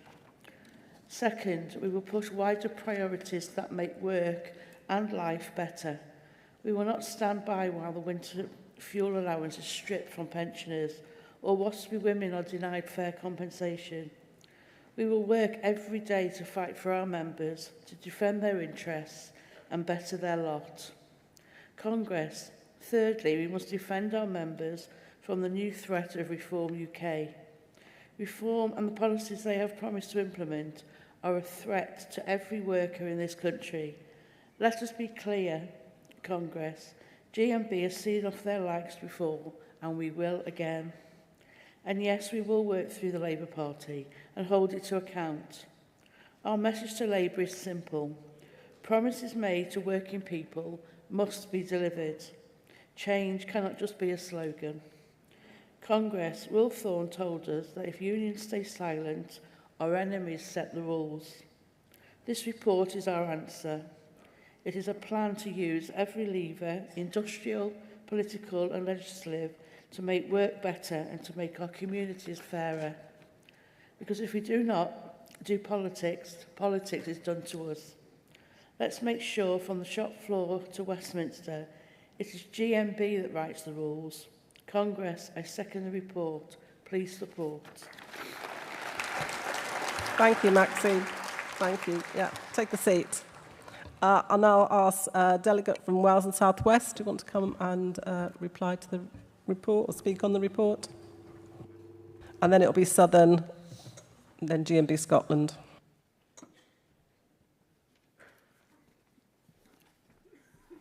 President Congress, Ian Davis, Wales and South West, speaking in support of the CEC Special Report. Congress, we welcome this CEC statement. With a new UK government, a new set of Metro mayors and a looming Senedd election, as well as Scottish and Northern Irish elections, now more than ever we need clarity on delivering our political aims. It is more vital than ever as we confront the challenges facing working people across our country. And let's start with the biggest issue, Congress. We must address the rise of Reform UK.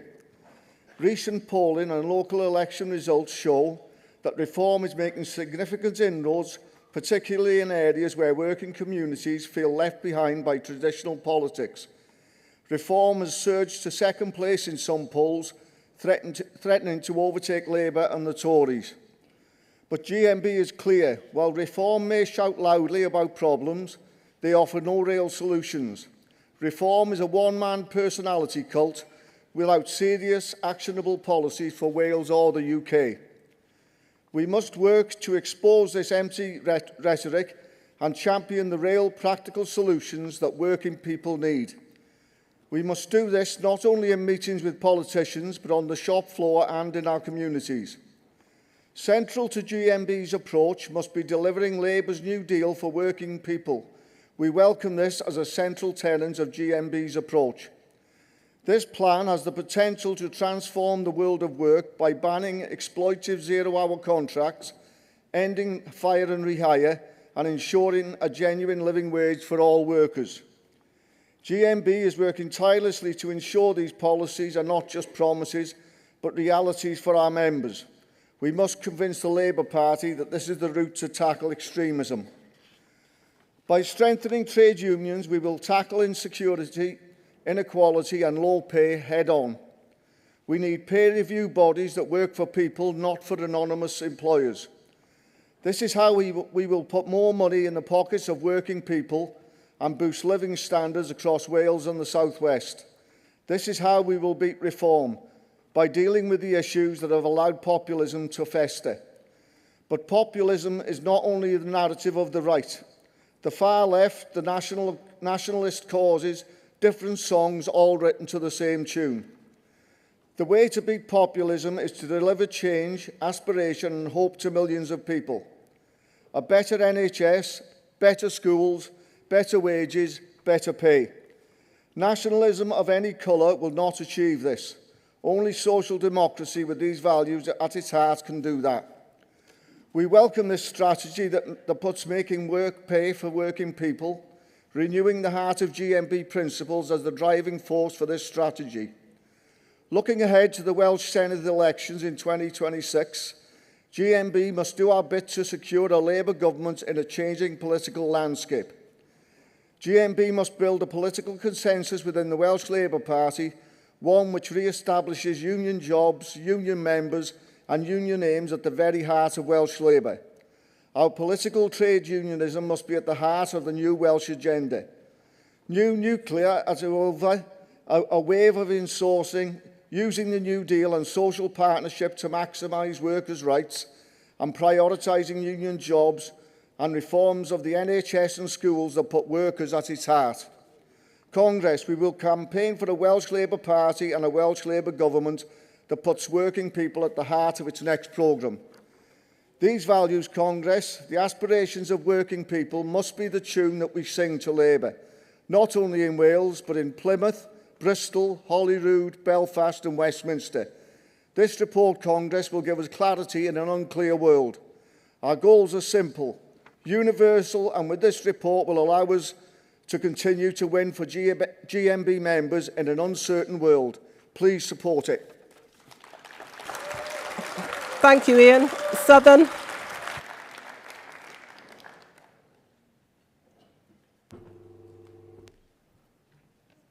Andy Newman from Southern Region, supporting the special report on politics. Comrades, we commend the special report in drawing attention to the real strength of the GMB, which is building strong workplace organisation and communities of solidarity with working people who fight bosses, and that's how we achieve change. We've been doing that since 1889. The reason I stress 1889 is that the GMB is older than every political party in this country except the Conservatives, and we're going to dance on the grave of that sorry rabble. All the time, we have understood the need for politics. It's not enough to win in the workplace if the bosses can go and change that in the council chamber or in Parliament. And we commend in the report the gains that we've made from this Labour government, the school support staff negotiating body, the proposed changes to fire and rehire, the proposed changes to the right to recognition, etc., and the Workers' Rights Bill, although the fight goes on until those are actually on the statute book. And we commend the General Secretary and the GMB staff for working so hard to get that. But from our region's point of view, although we support this report, we don't think it reflects the anger in our delegation. And yesterday, in our delegation meeting, people put forward an emergency motion to disaffiliate to the Labour Party, and there was a strong feeling that that is where many of our members stand.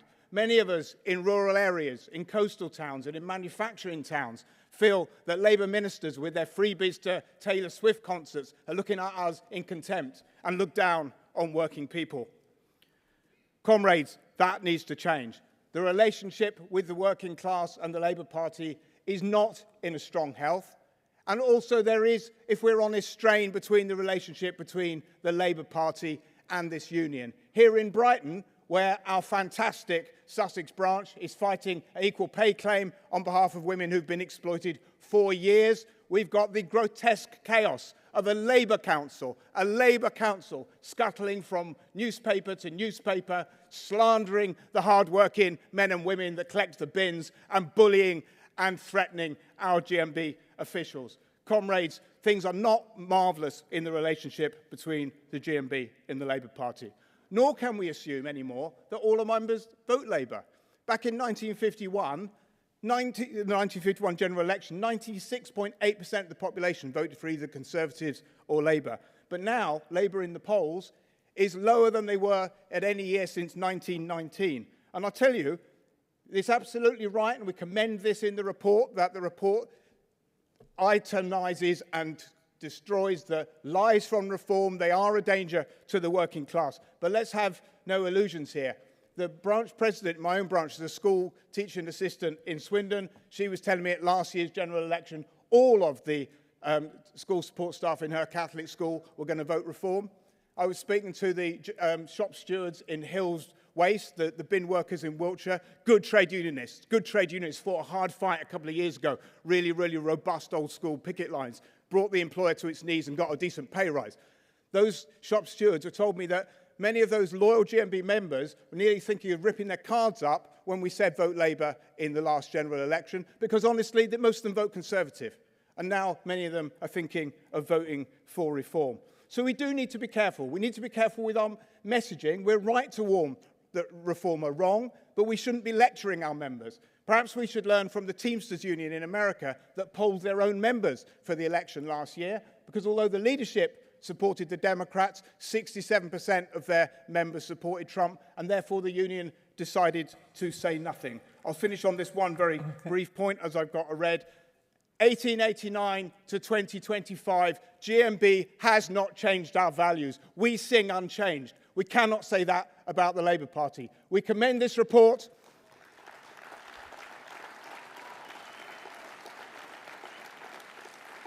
We commend this report because it involves constructive work to get a good deal with the Labour government and the Labour Party. But I tell you, Congress, from the Southern region's perspective, Labour are on a warning.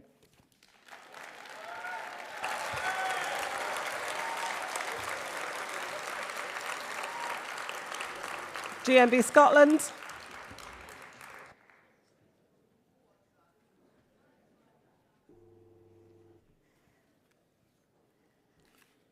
President, Congress, Tom Pollock from the mighty and marvellous GMB Scotland, speaking in support of the special report. Congress, after 14 long years, we have finally got rid of the Tories. Their government represented me-first values which blocked basic trade union rights and pit worker against worker in a race to the bottom. Their welfare policy showed that they had no regard for the elderly or struggling families. Their government ensured their friends were able to get wealthier and wealthier. But even after 1 year with a new government, the work is only just beginning. The Employment Rights Bill is far from perfect, but a massive step forward for the lives and well-being of working people. Some of the most exploitative practices, like hire and refire and union busing, will be resigned to the history with the passing of the bill. But this is only a tool.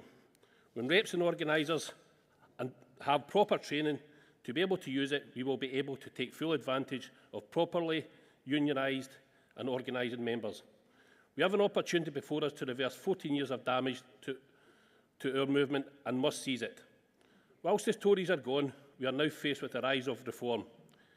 Nigel Farage may sometimes talk left, but we know this is purely opportunism. His MPs have opposed the strengthening of workers' rights at every single stage of the Employment Rights Bill, showing that reform is firmly on the side of employers and not the workers. Given a chance, reform will implement a trust-like budget, privatise our public services and continue to sow the seeds of division between workers for the benefit of the bosses. As our services communities crumble, he would find a new scapegoat to blame. People are exhausted and angry. We can't orchestrate those who see reform as a viable option. We need to be able to have a difficult conversation and show through our actions that by organising industrially, GMB and the trade union movement can deliver politically. Congress, please support the report. Thank you, Tom. North Western Irish region. Formally, thank you. North East Yorkshire and Humber. You got us formally, thank you. Midlands. Speaker. Yep, brilliant. Thank you. Take the rostrum.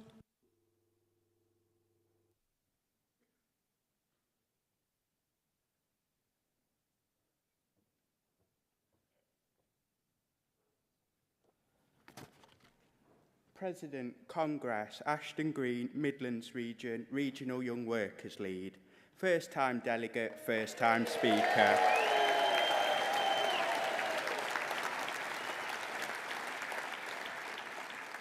I'm speaking today on behalf of the Midlands region in full support of the CEC Special Report on Political Strategy. We support this strategy because we as a union believe the importance of a Labour government delivering for our working people.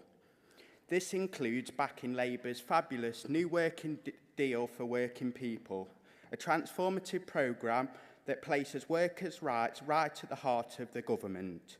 The new deal includes vital pledges such as the introduction of the Employment Rights Bill, the banning of disgusting fire and hiring practices, the creation of fairer pay and secure work, ending exploitive zero-hour contracts, and strengthening collective bargaining and trade union rights. These are all things that we should be so proud of and will shift the power back towards the working people and create dignity in the workplace.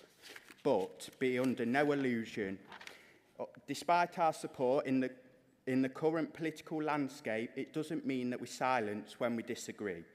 It's right that we challenge political direct decisions when necessary. This, of course, includes opposing cuts to the winter fuel payments, which have hit the most vulnerable of our society.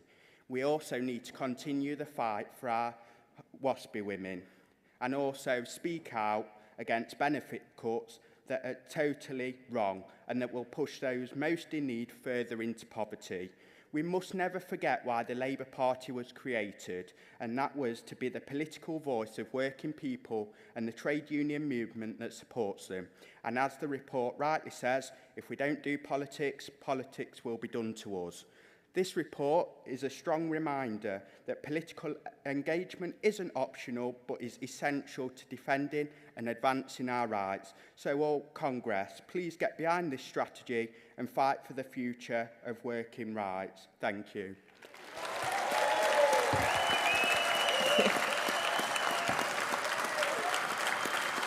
Well done, Ashton, well done. London Region.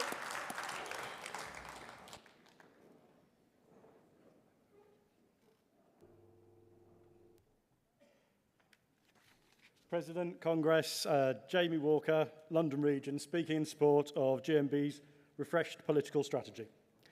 This report matters because it speaks to the core of who we are as a trade union.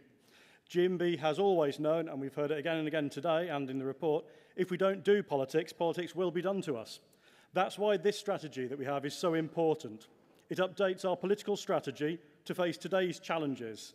A Labour government promising change, economic instability, put a comma in there, far-right threats and the fight to make work pay. We're proud that the GMB has helped design Labour's New Deal for working people, but we also know that promises are not enough, and this strategy is about holding them to account. We will push for a strong, undiluted employment rights bill, real investment in nuclear and green jobs, and justice for school support staff, Amazon workers, and British Gas engineers. The report also commits us to strengthening our grassroots voice because changes don't just happen in Westminster.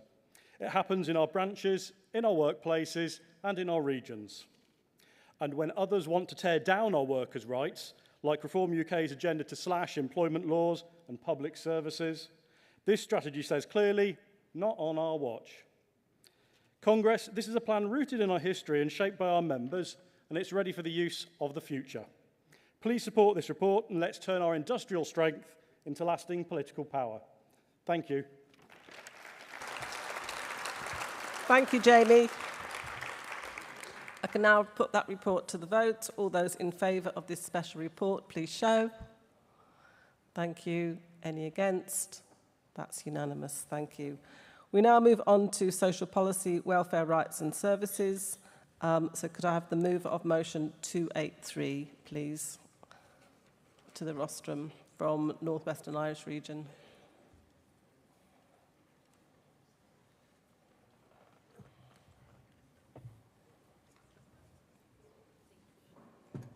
Is there a mover of 283? Formally, okay. And formally seconded, thank you. We're waiting for Carol to come to speak. Well, any opposition, first of all? If not, we'll ask Carol Clarkson from the CEC to reply, but obviously we've got to give her a bit of time to get up here.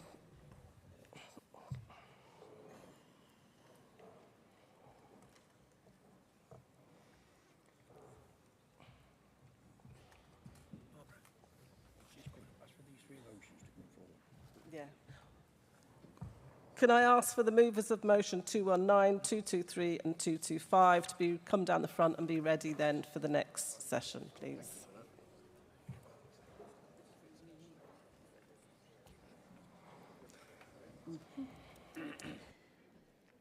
President, Congress, Carol Clarkson speaking on behalf of the CEC, responding to motion 283.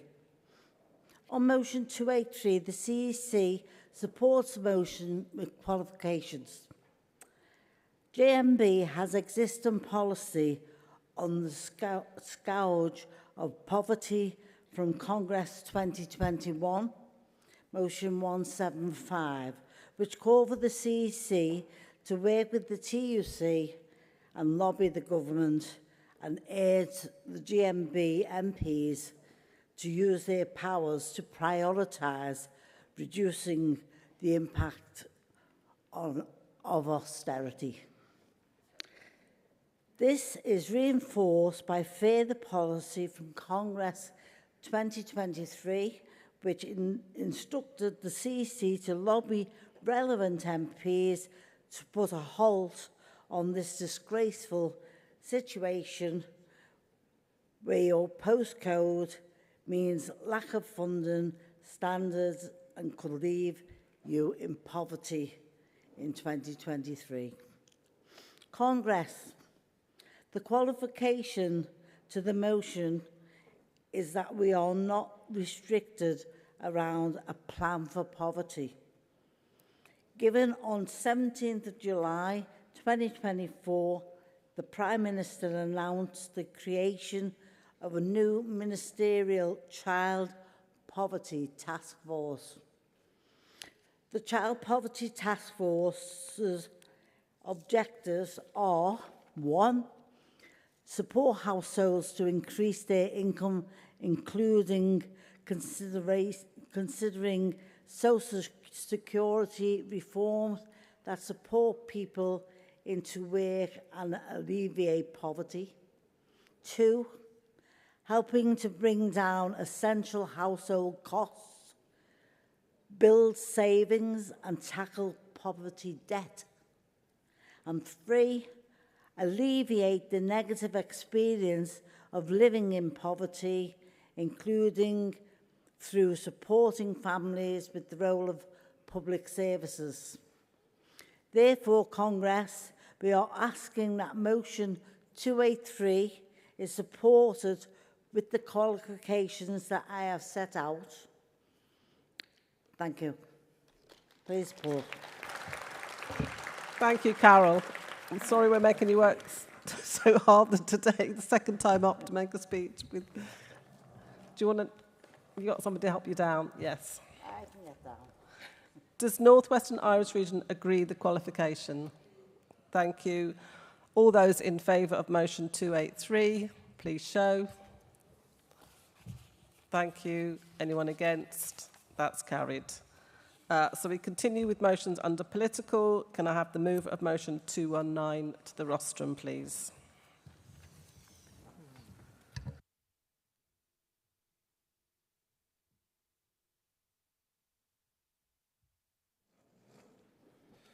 Good afternoon, President, Congress. Thank you very much. My name is James Rolls. I'm a first-time delegate and I'm a first-time speaker. I'm from the London region, which is good as and equal to every other region in this room. So, we applaud the New Deal for working people. This legislation was drafted and written by the trade unions and will form the centrepiece of this Labour government's legislative agenda.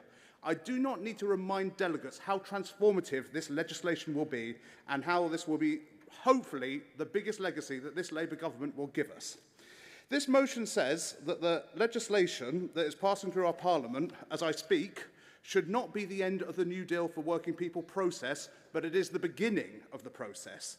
This legislation should be the foundations of which we build the next tranche of UK employment legislation. This motion is asking for the continuisation of the New Deal for working people beyond what is in the current legislation. We are calling for the extension of I was going to say sectarian there, sectorial collective bargaining. This would be a game changer for our movement. This would allow the GMB to negotiate pay and working conditions for all workers in a specific industry or in a sector, rather than on an individual company-by-company basis. Also, this motion talks about the right to strike. It is ridiculous that this country, where trade unions began, we do not have the legal right to strike in this country. And we need that on our statute book. So this is what this motion is calling. These are fundamental human rights that we are asking for, and we're also we're encouraging branches to affiliate to the Campaign for Trade Union Freedom. Please support.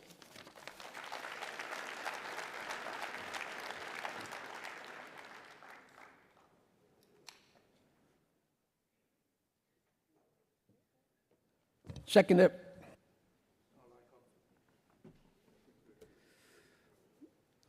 President, Congress, Mizan Chowdhury, London Region. I rise to speak in support of Motion 219, strengthening the New Deal for working people. Let's be clear, the Employment Rights Bill is a step forward, and a welcome one. Day one rights bans on fire and rehire, scrapping 0 hours contracts, repealing the worst of anti-union laws. It's been a long time coming. But Congress, we know this isn't job done, this is job started. Because the rights on paper mean nothing if workers can't enforce them. And we all know who enforces rights in the real world. It's not HR departments, it's us, it's trade unions. As the International Labour Organization rightly says, collective bargaining isn't a luxury, it's a lifeline. It's how we lift wages, fight inequality, and give working people real voice in decisions that shapes their lives. If we want to truly rebalance power in the workplace, we need to go further. That means extending fair pay agreements, not in theory but in practice. It means stripping back the barriers to recognition, to organising, to taking action when employees won't listen. And yes, it means enshrining the legal right to strike in law without strings, without fear. Congress, this union has never sat on the sidelines, and we won't start now. That's why we support affiliation to the Campaign for Trade Union Freedom. That's why we'll keep up political pressure to ensure this bill doesn't gather dust, but gets on the statute books in full and fast. We've waited long enough. Now it's time to deliver. Let's make work pay. Let's make power real. Thank you. Thank you, Ms. Ann. Move with 223.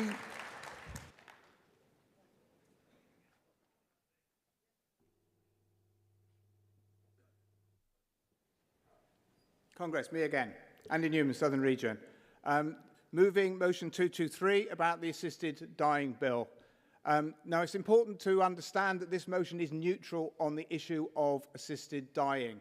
It's probably not something the GMB should take a view on, because we recognise that there are strong and sincere arguments on both sides of the debate, and both sides of the debate people are informed by kindness and compassion.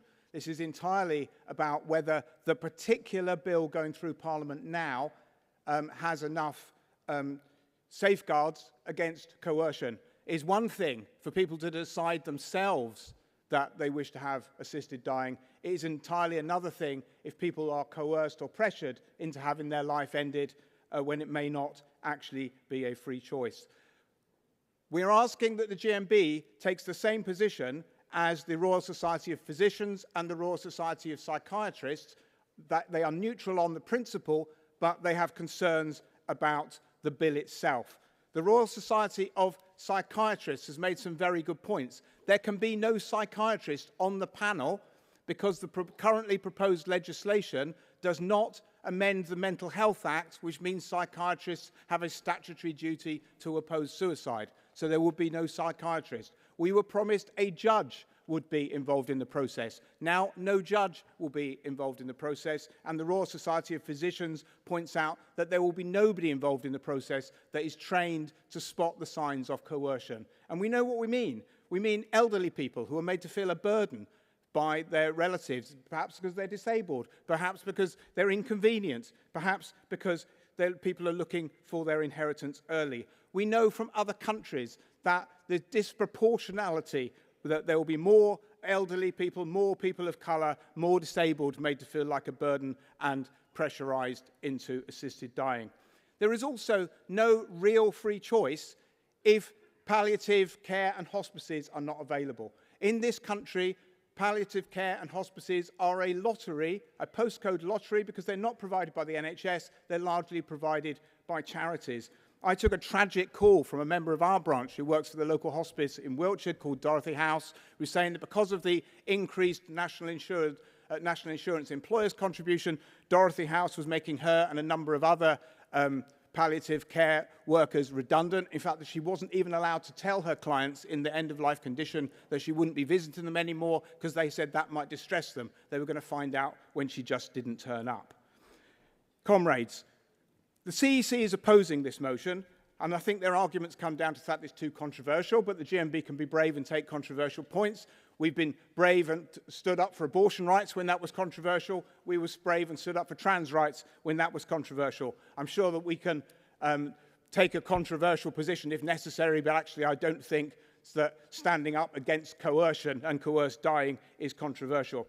There's also an argument that this is a free vote. Yes, it is a free vote, and what we're asking is that all MPs examine their conscience, and whether they support assisted dying or not, they should consider whether this particular act in its current form provides enough safeguards.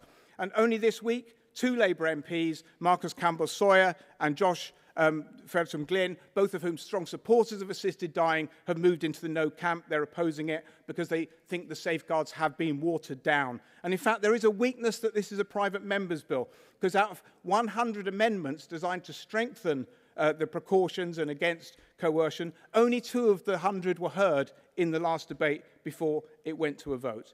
Comrades, I think it's important that the GMB protects the vulnerable. Please overturn the CEC's message and let this be our message ringing out from the GMB. Yes, I am my brother's keeper. Yes, I am my sister's keeper. I will protect the vulnerable. Thank you, Andy. Seconder.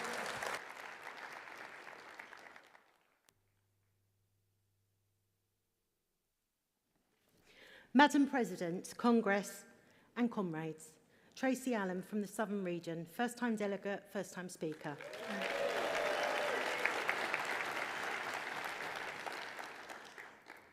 Brothers and sisters, in Canada, assisted dying became legal in 2016 with the passage of the Medical Aid in Dying, or MAID law. Initially, MAID was restricted to terminally ill individuals, but was later extended to include those experiencing unbearable suffering from an irreversible illness or disability in 2021. In 2024, 15,343 deaths involved MAID, approximately 1 in 20 of all deaths in the country, an increase of 15.8% in just 2 years. It is my great fear that in a time of increasing adult social care costs and only a third of hospice care being funded by the state, with 2/3 raised by the hospices themselves, usually through charitable donations, people could be coerced into assisted dying. If I was a cynical woman, I would comment on the opportunity to save money this could potentially offer in today's economy. Protections for victims of coercive control were only updated in law in 2021, when it was recognised that coercive control is a serious form of domestic violence, similar to physical violence. We need to ensure there are ironclad protections should assisted dying become legal in the UK. As well as my worries for people with terminal or chronic ill health who are unable to receive adequate health care, this is very personal to me. I'm the next of kin and advocate for my brother who has an acquired brain injury. This is something that could happen to any one of us after an accident. I was very shocked to learn that people with intellectual disability already face major barriers to receive an appropriate and effective health care. Research indicates that all too often people with intellectual disability either receive inadequate medical care or treatment that is too late. Social stigma Tracy, and lack can of you wind up now, understanding please? can also enhance the risk of poor health outcomes for people with learning disabilities. Without safeguards, this bill has the potential to make this worse. I urge you to support this bill. Thank you very much. Move motion 225.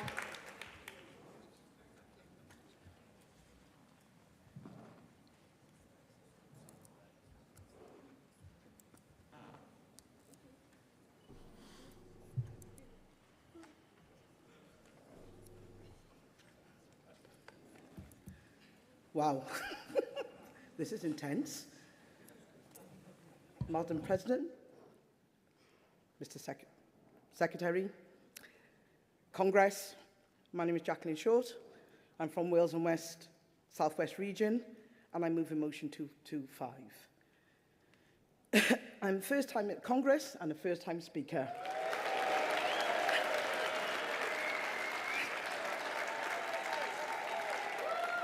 Thank you. I hasten to add I will be a long-time dreamer of the traffic light system.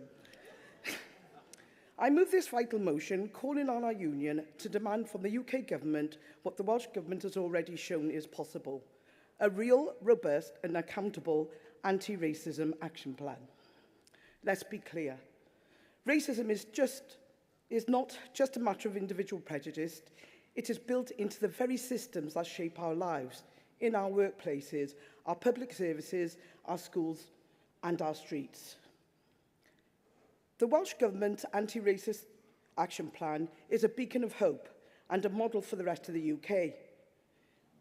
It's not just a set of promises, it is a living, breathing commitment to make Wales an anti-racist nation by 2030, with measurable goals, accountability and the voices of the global majority at its heart.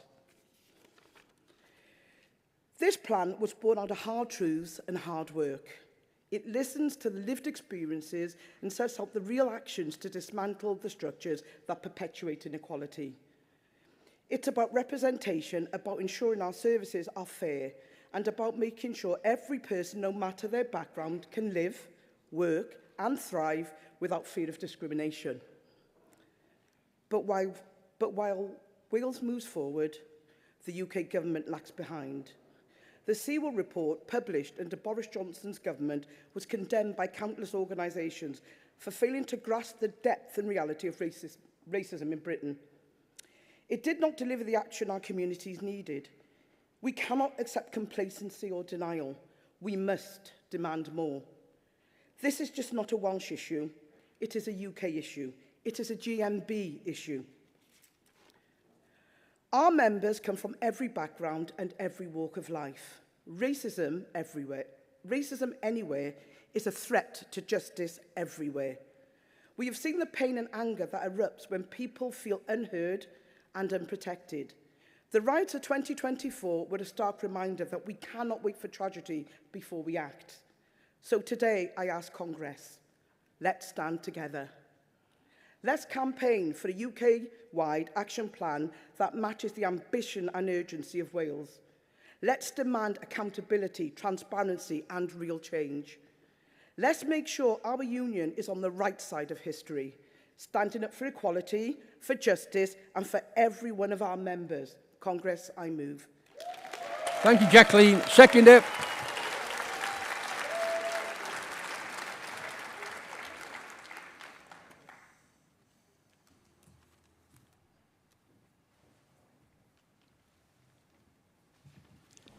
Namaste and good afternoon.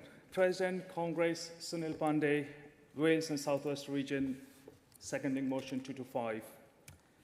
President Congress colleagues, I'm very proud to second this motion, and I do so with a sense of urgency and hope. We have heard now how the Welsh Government's anti-racism action plan is not just words on a page. It is a bold, practical roadmap for change, shaped by voices and experiences of those who know racism all too well. It is about action, not just aspiration. It is about changing lives, not just changing language. But we cannot allow progress to stop at the border of Wales. Our union, our members, and our communities deserve better from the UK government. We deserve leadership that listens, learns, and acts to root out racism wherever it exists. We know the cost of inaction. We know that when governments fail to act, it is working people, our members, who pay the price. Whether it's in the criminal justice system, in public service, or in workplace, institutional racism holds people back and divides us all. The Welsh approach shows what can be achieved when we put people first, when we measure our progress, and when we hold ourselves accountable. As GMB, we have always fought for fairness, dignity, and respect. This is our fight. This is our moment to demand that the UK government follows Wales's lead, listens to the evidence, and commits to a national action plan that will make a real difference. Let's not settle for less. Let's be the union that stands up, speaks out, and leads the way to a fairer, more equal Britain for all. I second. Does anyone wish to speak against any of the motions? Can I now call Gary Harris on the behalf of the CEC?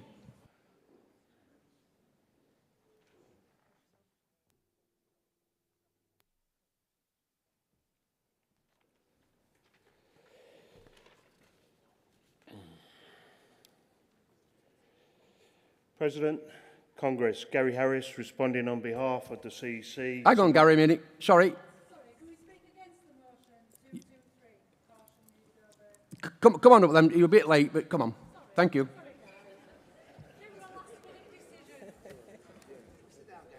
Sit down, Gary. Go on.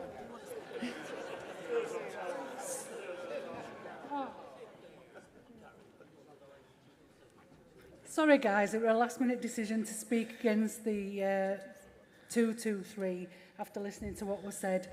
Both being NHS workers, myself being a paramedic, and my colleague working with children who have got cancer. We don't disagree with that more money needs putting into hospice care, but this should not deflect from people's right to choose assisted dying. We recognise concerns raised about the robust safety needs that need to be put in place, but this should not, under any circumstances, mean that people should have their choice removed. Sorry, I just wrote some notes right fast, you see, so I just scribbled notes down. This is a debate that needs to be open. We don't need to be picking a side now to shut this debate down, for us to stop talking about it while the bill goes through Parliament. There is nothing worse when you are sat with families by the bedsides trying to explain to them that there is nothing further that can be done for that person and that they are going to go through untold suffering until the end of their life. It's not right, it's not good, and this debate needs to be kept open, not shut down here today. Thank you. Cheers, guys. Thank you, colleagues. Does the mover of 223 want the right to reply?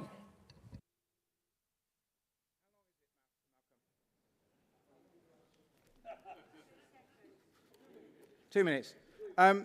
Thank you. I was surprised that nobody spoke against it. So thank you. As I say, I think it's very important to recognise that on both sides of the debate, people are moved by kindness and compassion, and that the views are sincerely and strongly held. But there are a couple of things which I did pick up on what you said, and I totally respect your point of view and where you were coming from.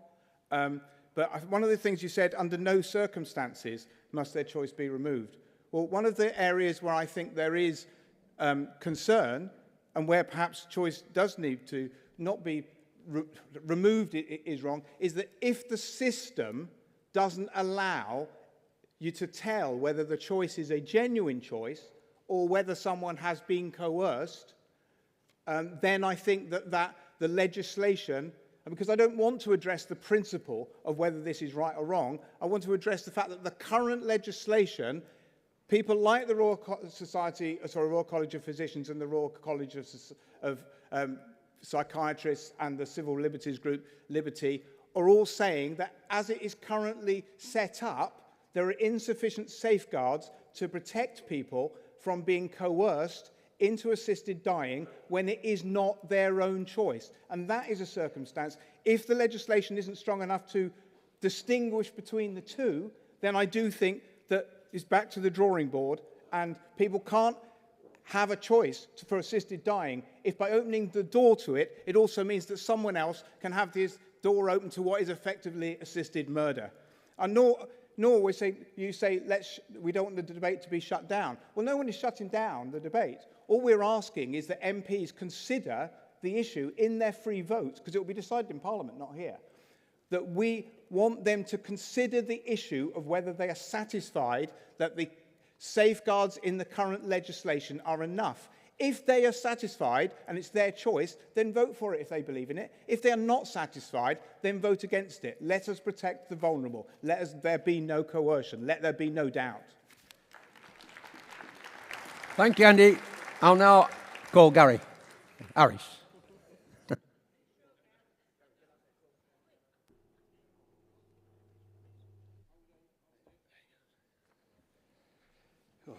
I feel like Dean Gilligan doing the hokey cokey.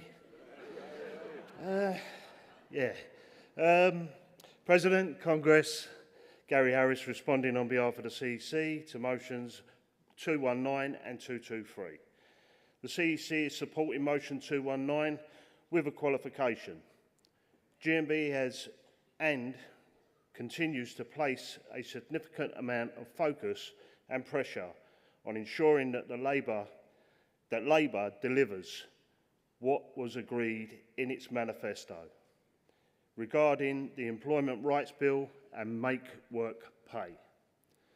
We will campaign to ensure that legislation is passed and in place as soon as possible, including around industrial action. The motion calls for affiliation to the Campaign for Trade Union Freedom. As is normal custom and practice, this would need to be referred to the Finance and General Purposes Committee of the CEC for further consideration. The CEC is asking that motion 223 be withdrawn. Firstly, we wish to stress that we have utmost empathy and solidarity with our members who have strong connections to this issue. On either side of the argument, due to their personal experiences and those of their loved ones with terminal illness. This is a complex, emotive and serious debate where public opinion is clearly strong on both sides.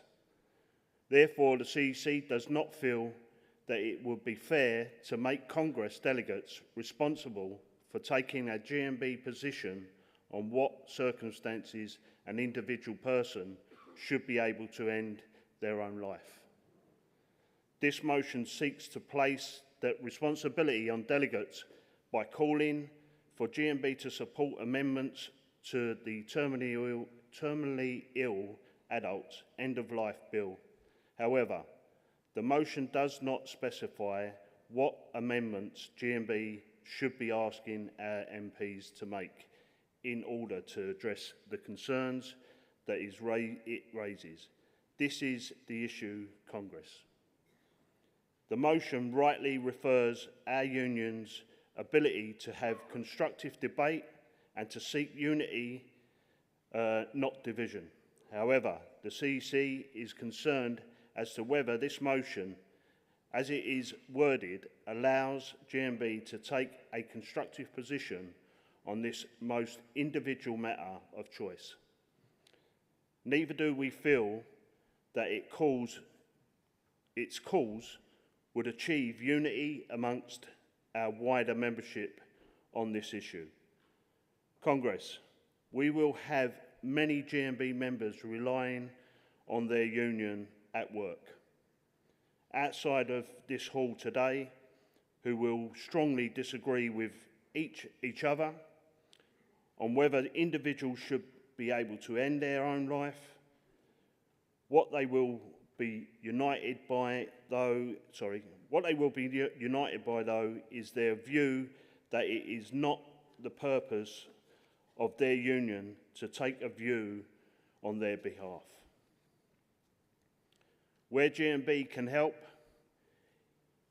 is in what we do best, protecting our members at work from coercion and intimidation, no matter their views and no matter the outcome of this bill.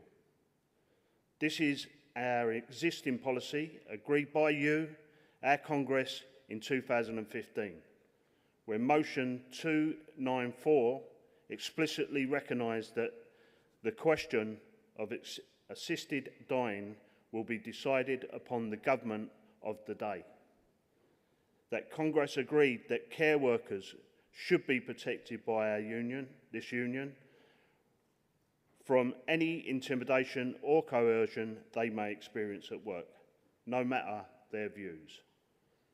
GMB takes a collective position on the legislation, could compromise the existing policy to protect those members as employers and medical authorities could assume their views match those agreed by Congress today.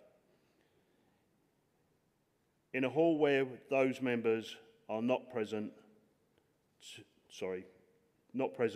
to have their say. The CEC does agree with the motion's call for fair funding for hospice and palliative care, which GMB continues to campaign for in line with long-standing policy. Therefore, the CEC is asking for Congress to support motion 219 with the qualifications set out and for motion 223 to be withdrawn. If motion 223 is withdrawn, then the CEC is asking Congress to oppose this motion. Thank you. Thank you, Gary. Does London accept the qualification? Thank you. Does Southern agree to withdraw the motion? No. Thank you. We'll go to the vote then. All those in favour of 219, please show. Any against? That's carried. Southern is not going to withdraw the motion 223, and as you heard, the CEC are asking you then to vote against this motion. So all those in favour of the motion, please show. All those against? That's lost. Motion 225, all those in favour, please show. Any against? That's carried. Can I now ask for motion 227 and 228 to come to the front, please?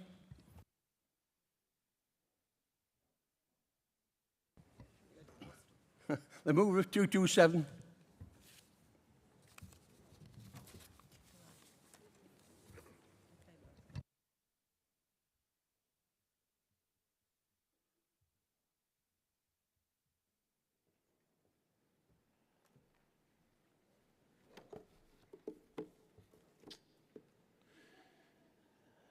So, Honourary Vice Chair, Congress, Dave Levy, London Region, moving motion 227 on refugees and asylum.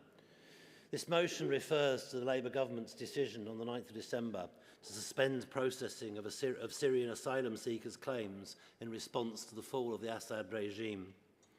It did this despite acknowledging the situation in Syria was not safe and remains so. The Foreign Office advises against all travel there.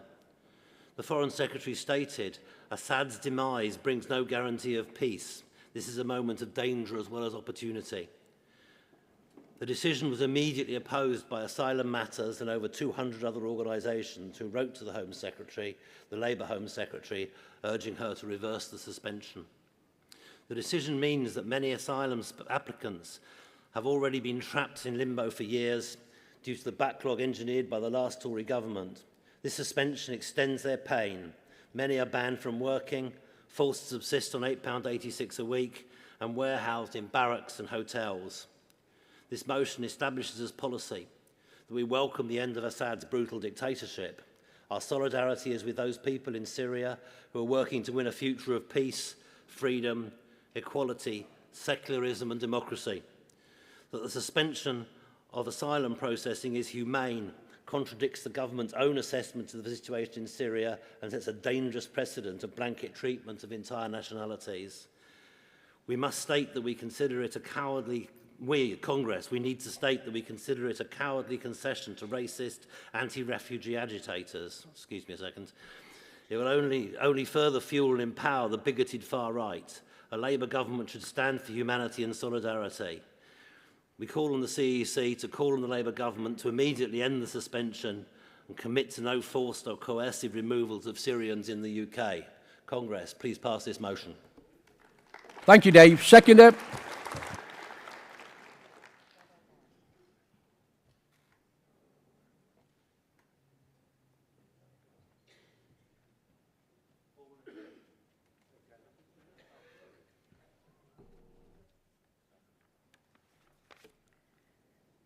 Vice President, Congress. Jonathan Cole's London region seconding this important motion on asylum seekers from Syria. Now, some of you may have been here in past years when I've spoken on the difficulties I had in getting my late wife a visa, and eventually we won in court. I was lucky I had a mum who was able to silence the Home Office barrister. I had someone to speak up for me. Many asylum seekers and refugees do not have that. On the one hand, the government is saying the situation in Syria is bad, and with other countries is giving those fleeing the regime a welcoming home. But a welcoming home is not treating people with suspicion, but treating humanely. Everyone deserves to be treated with respect and given the support to live and not be too reliant on charities and local authorities. This also applies once someone has been granted leave to remain, as the transitional support is very little. Applications should not be suspended and should be processed on each individual's circumstances. You cannot just presume everyone is trying to cheat a system. It's always a minority, and the Home Office can carry out checks as part of its processing. We must be much more welcoming and supporting to all those seeking refuge and not treat them as bad as the regimes that they are already fleeing from. Everyone deserves the same dignity and respect. Please support with the qualifications. I second. Thank you, Jonathan. Mover of 228.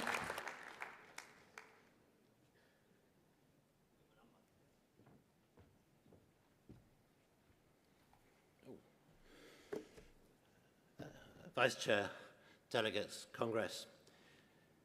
It's hoped that this motion represents a progressive policy, establishing fairness, humanity and dignity at the centre of the UK's immigration policy. There are important advances in GMB policy in this motion, particularly calls for the repeal of the Tory government's immigration laws.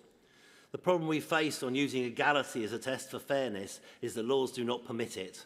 They do not permit fairness, dignity, nor a humane approach. They were written by Tories.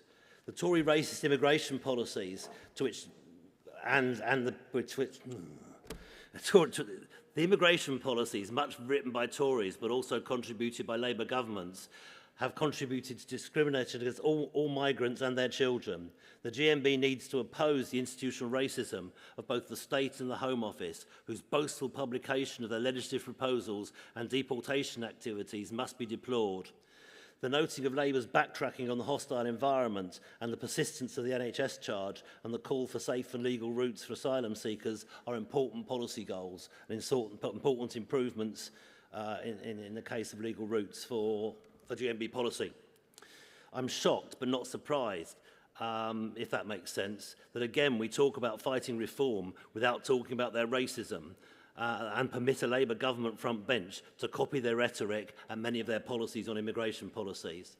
The far right and racism will not be defeated by triangulation and copying reform. Their ideas need to be confronted and shunned. These ideas have no place in the Labour movement, and that includes on a Labour front bench. I call on Congress to support this motion. I move. Thank you, Dave. Seconder.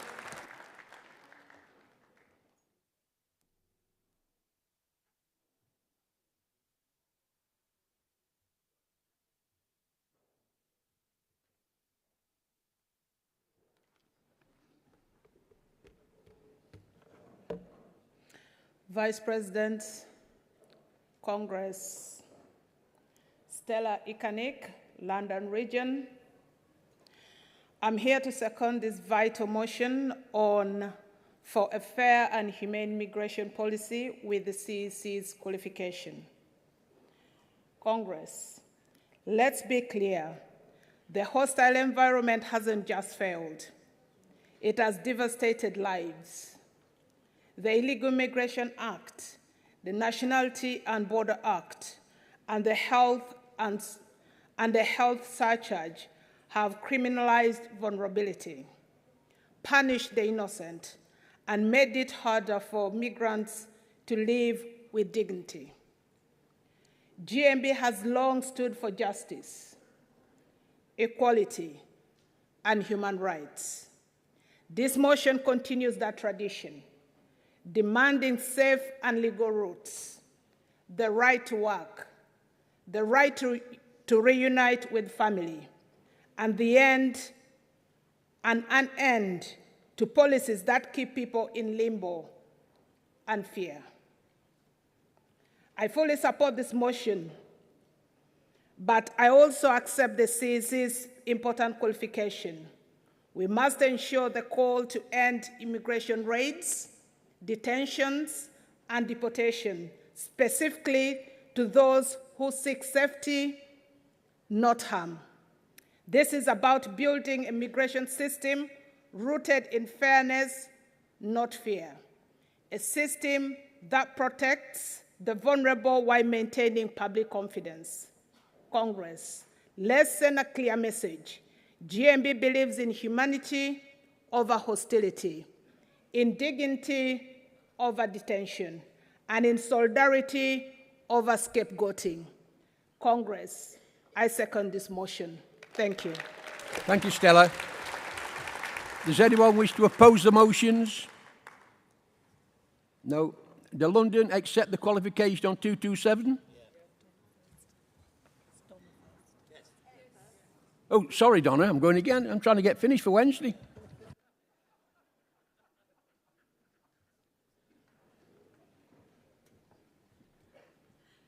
I know they want to stop me getting up and speaking, Malcolm, but, you know, I'm doing it on behalf of us lot. President, Congress, yeah, thanks very much, yeah. Donna Spicer responding on behalf of the CEC to motion 227 and 228, which we are supporting with qualifications. The CEC welcomes these motions, which reaffirms GMB's long-standing solidarity with refugees and migrants, and much of what they call for our existing GMB policy. GMB supports the full repealing of measures which criminalise migration or living in the UK as a migrant. Both motions help reaffirm GMB's opposition to the hostile environment against migrants, many of whom have long called the UK home. They also reaffirm well as our demands that asylum seekers must not be treated as criminals or unlawfully held in detention centres. Their fundamental human rights must be defended, including the right to work in the UK. Motion 228 also reaffirms policy carried by Congress 2024 that we support the UK pursuing agreements with other countries to give reciprocal rights to travel, live, work and study without a visa. The CEC's only qualification to clarify that motion 227 calls for no forced or coercive removals of Syrians, and motion 228 calls to end migration raids, detentions and deportations, should not be read as a call for the UK to have no immigration controls at all. Congress, these are small but important qualifications for the record. Existing Congress policy is that as part of a humanitarian system, some immigration controls are needed to prevent those who intend to cause harm to the UK from entering. These qualifications help to ensure that GMB continues to advocate for a progressive immigration policy based on fairness, humanity and dignity for all migrants. And it helps us to expose Reform's UK divisive rhetoric on migration for what it is. GMB continues to proudly welcome solidarity with refugees and reaffirms our commitments to opposing the hostile environment, to seek repeal of the Nationality and Borders Act and support a humane immigration policy that enables legal routes for those seeking asylum to enter and stay in the country and be reunited with their families. Therefore, the CEC is asking Congress to support Motion 227 and 228 with qualifications that I have set out. Thank you, Donna. Thank you very much, Malcolm. Does London accept the qualification on 227 and 228? London accept the qualification. All those in favour of 227 and 228, please show. Any against? They've carried. Can I ask for now for motion 76, 77, mover of composite 6 and mover of motion 89, please come to the front, and the mover of 76 to the rostrum.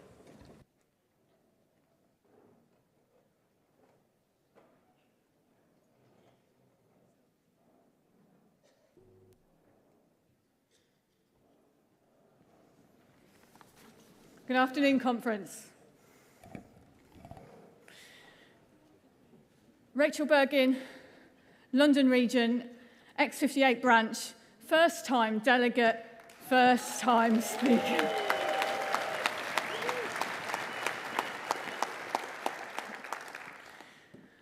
I am moving motion 76 on Northern Ireland equalities legislation on behalf of B33 BMA branch. This motion criticises the Northern Ireland Executive for being behind the rest of the UK on employment and equalities legislation.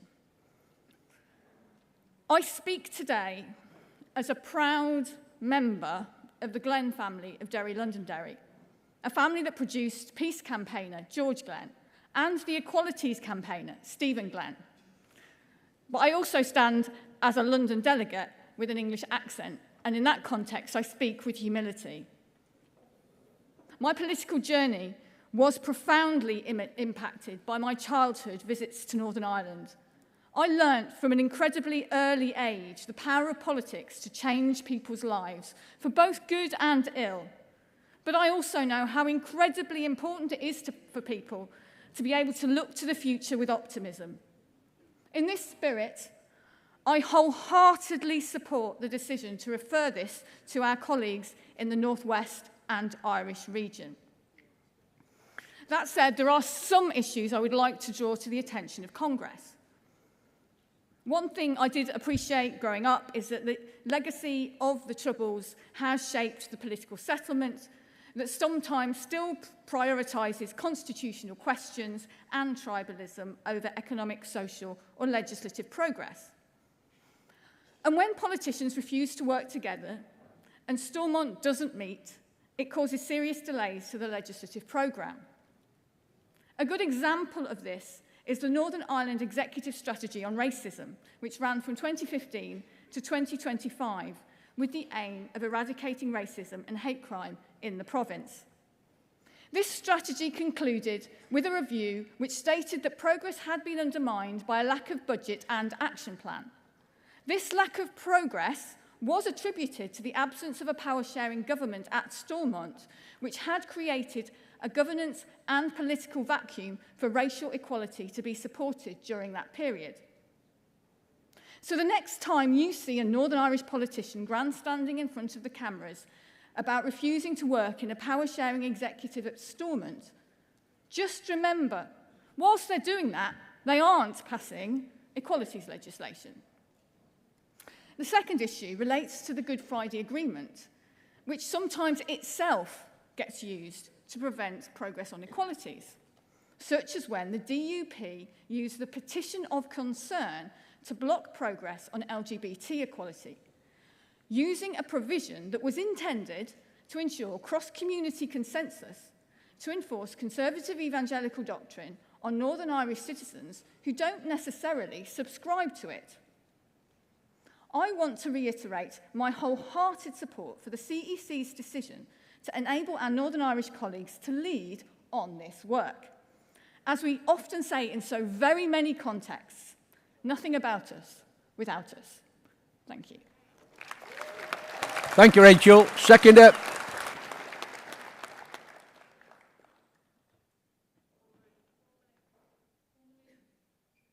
Thank you. Move with 77, please.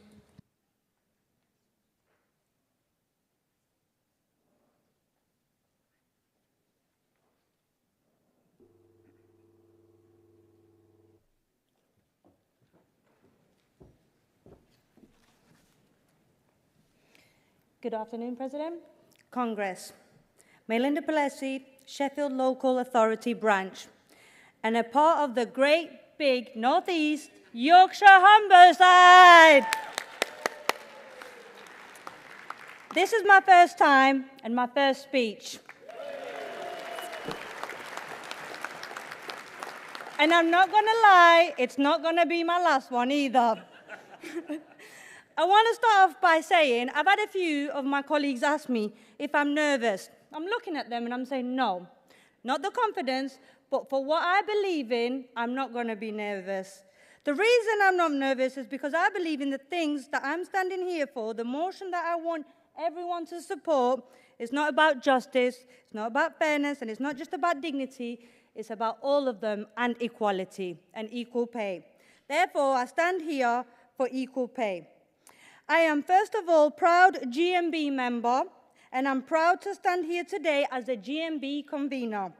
I'm even prouder to stand here as the leading Sheffield campaign for equal pay for women. The reason I stand here today is because I know the power that we hold if we all stand together, by listening to our members and their concerns and hearing them, but also by feeling their pain and empowering them. I have promised that we are going to deliver the pay justice they deserve for women in Sheffield and hopefully all the UK. As I sat with members in tears, I've read pay slips that don't match the hours, the efforts, the dignity that our members deserve. I fought and I will continue to fight. I don't just campaign when it's easy, I campaign when it's uncomfortable. And sometimes it's really serious challenges. I came close to a dismissal, but I refused to stop fighting pay justice. I refused to stay quiet. If standing up for equal rights makes me a target, then so be it. I refuse to stay quiet when the injustice is so loud. This motion matters to me, not just in principle, but the practice. Because our members are watching, and they are asking, does my member have my back? Does my member believe that I should get the right pay and the same pay as my colleagues? Do we have to answer that? Yes, not just with action, but also with applause. Equal pay is not a new demand. We've marched for it, we stroked for it, we legislated for it. But we all know there's still gaps in some sectors, and it's growing. Some yet women across our memberships are delivering, are showing up, are all underpaid. And what happens when they're underpaid? The men, the brothers, the fathers, they all have to step up and work extra. Because this is about basic sense of fairness and human being, it's not about just thinking about yourself. It's about thinking about your neighbor who can't buy school uniform. It's about the grandmothers in their 40s who doesn't want to retire or can't afford to retire. And it's about the nurse next door who can't afford to pay for her heating, yet she's still serving us. This motion is about making pay audits mandatory, by pushing transparency, by ensuring consequences when an employer does not comply. Because if we don't make demands then, when shall we? So let me make this crystal clear. This is not a motion for me. It's my fight, it's our fight, and it's GMB's fight all together. So let's not back down, let's not delay, let's pass this motion. We stand and we will not stop until pay and equal pay Colleagues, please wind up. Is reality. Thank you very much. I move.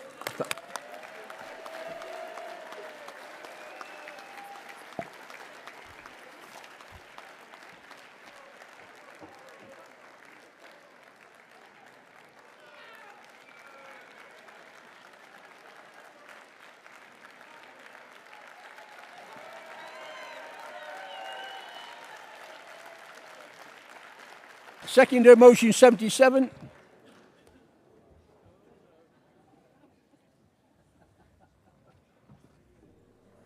Good afternoon, President, Congress. Angela Curtis from the great big region of North East Yorkshire and Humber. First time speaker. Congress, I have had quite a range of jobs since becoming a union member. I've worked in pubs pulling pints, I've been an as a retail worker serving my local community, I've been a prison officer dealing with challenging individuals, and today I'm working for Durham County Council working directly with children who have been placed in a secure residential unit. Throughout these 18 years, two things have been consistent. Firstly, my role as a GMB rep supporting members on the front line, and secondly, that I keep running into the issue of equal pay. I am amongst the ASDA workers who has an equal pay claim lodged with the union, a battle that has been going on for years, and today I find myself in a second fight, campaigning for pay justice for women workers in local authorities. Wherever I've worked, I have seen wage discrimination, and like thousands of ASDA workers and thousands of council workers, I am determined to end this abuse. Equal pay is a huge fight and something we must all, wherever we work, should take seriously. So Congress, please vote to support this motion and send a message to those women standing up for what's right, that they will have the full weight of the GMB behind them, and also send the message to each and every employer that if they discriminate against female workers, then the GMB is coming for them. I second. Thank you, Angela. Mover of Composite 6.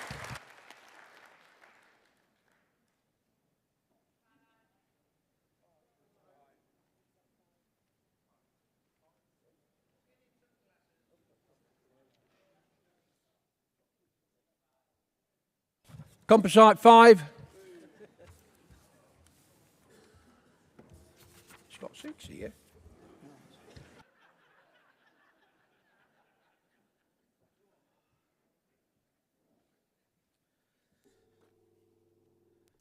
Oh, that's scary, isn't it? Evening, Presidents, evening, Congress, and evening to everybody watching at home.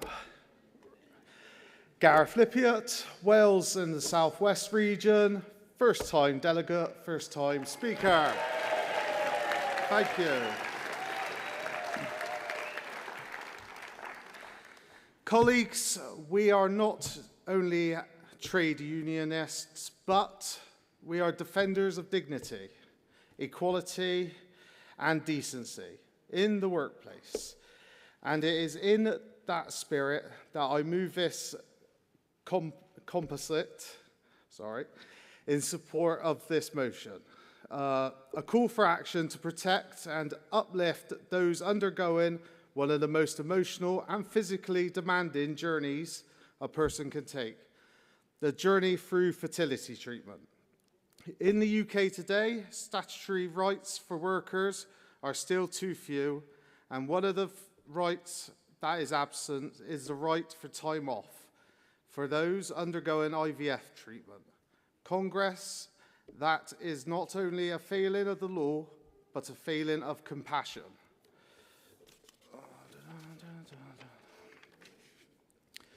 One in 7 couples face difficulties conceiving. Over 50,000 people a year in this country take the difficult decision, often a painful path, of getting fertility treatment.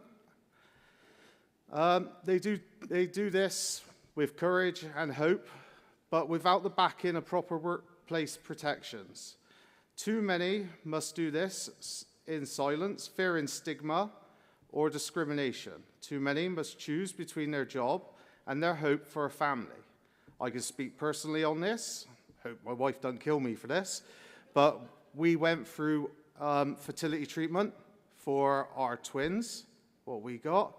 And I can speak personally, getting time off of work together was near impossible for most of the appointments.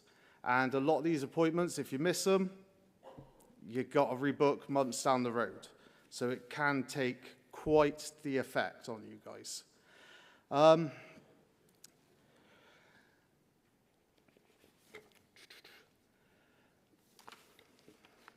skip that bit there. I think I just covered it with the personal bit, if I'm honest. Right.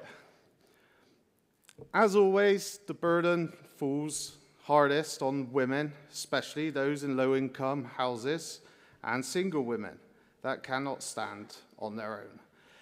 That is not what the GMB believe in, and not now, not ever. Congress, it is time to say enough. It is time for the workplace to modernise. It is time to break the silence around fertility.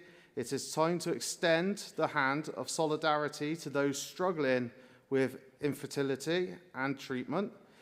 We are calling on the GMB to lead the way.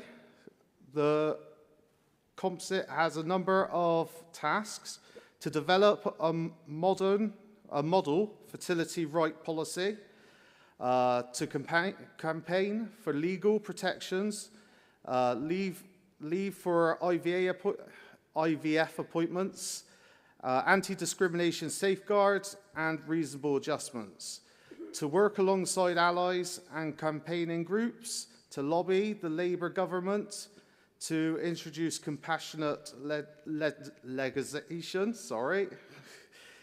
and to celebrate those employers and union reps who already lead the way, setting an example.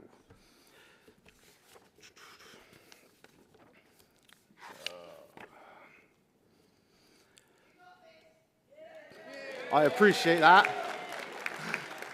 Congress, let's be clear, no one should ever have to choose between their dream of becoming a parent and their right to work.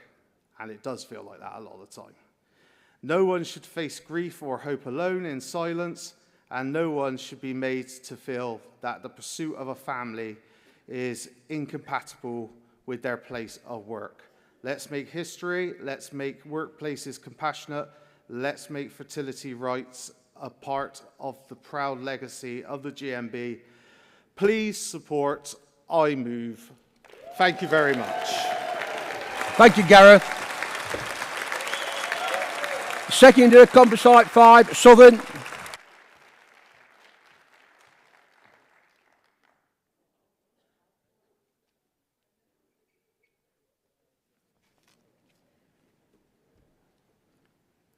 Hello, good afternoon everyone. Madam President, Congress, Jack Baddow, Southern Region, seconding Composite Motion 5. I'm speaking to support this motion, not just as a trade unionist, but as someone who believes our workplaces must reflect the real lives of the people within them. As you heard, 1 in 7 couples in the UK have difficulty conceiving. That's not rare. It means it's our colleagues, our friends, and maybe even ourselves. Yet too few employers have policies in place to support those going through fertility treatment. Without understanding and support, fertility treatment becomes an isolating, exhausting, and financially draining process. According to a 2024 report by the Fawcett Society and Total Jobs, 1 in 5 workers undergoing fertility treatment left their job because of how they were treated. Not because of the medical treatment, but because of their employer's lack of compassion and flexibility. No one should have to choose between starting a family and keeping their job. As Gareth said, this issue hits women hardest, especially those on low incomes. The emotional toll is greater, the financial burden heavier, and the support is so often lacking. This isn't just a healthcare issue, it's a gender issue, a class issue, and a dignity issue. Infertility is recognised as a medical condition, and it should not be treated as a personal inconvenience. That's why the GMB must be campaigning for legislative change. We need all employers to have proper fertility policies, ones based on flexibility, compassion, and fairness. This should include, at bare minimum, paid time off for appointments, leave for partners to attend, and paid compassionate bereavement leave when that's needed. These aren't luxuries, they're basic rights that reflect a decent and modern workplace. Let's be clear, this isn't special treatment, it's fair treatment. It recognises the realities of modern families and shows humanity in how we support our members. Let's make sure that no one has to choose between the dream of a family and the job they rely on. Congress, please support this motion. I second. Thank you, Jack. Does London wish to speak on Composite 5?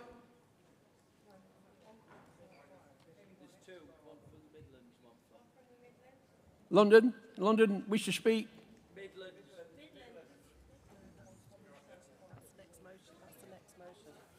No. Right, we'll call on now the mover of motion 89.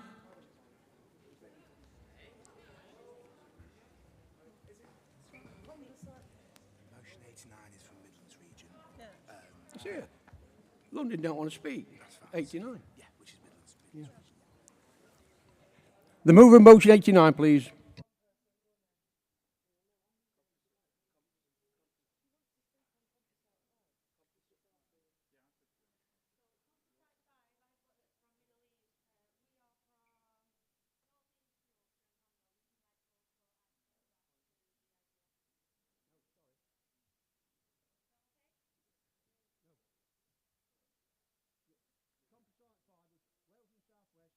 Southern and London. And that's it. Sorry? What's going off here?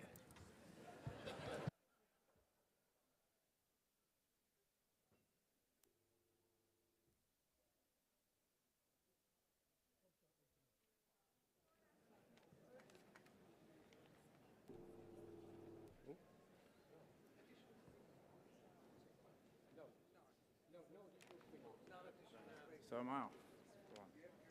I'm out.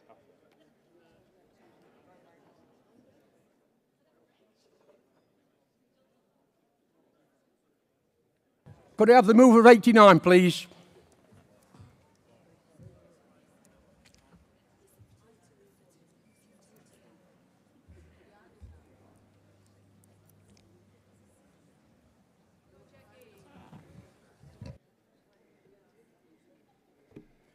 Thank you, Chair, Vice Chair, National Secretary.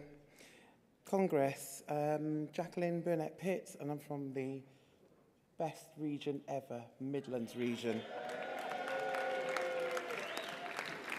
I'm here to move motion 89, current state of UK maternity pay.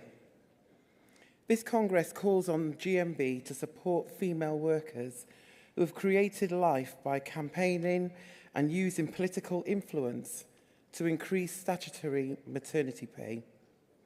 Statutory maternity pay sits at around 41% of the national minimum wage, which is currently 21 per hour for those aged 21 and over. That's the national minimum wage.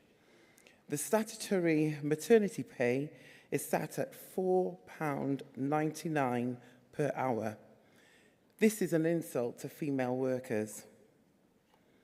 Statutory maternity pay is a weekly payment made by employers to eligible employees while they are on maternity leave. It is designed to provide financial support during this period. Did you hear that? I'll read that again. It is designed to provide financial support during this period. How does £4.99 provide financial support through that period?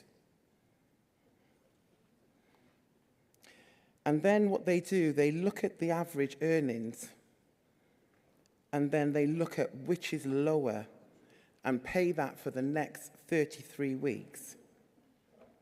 The operative word here is whichever is lower. Why is this the case? The way in which the maternity pay is calculated is complicated. Shocking. How is a new mother or family expected to live on this minuscule amount of money, feed and clothe their families? The previous Conservative government told us all during furlough that we needed 80% of our wages to be able to sustain our living standards. So how is that different for maternity? The addition of a new life places pressures on families to find this money without the support of the government and employers. This is where less fortunate families walk through the doors of my workplace and come into my staff, approach my staff in homelessness because they can no longer pay their rent. They can no longer feed their families.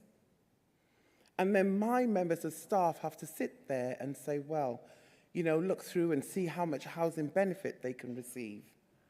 It's embarrassing for those mothers. It's embarrassing for their partners.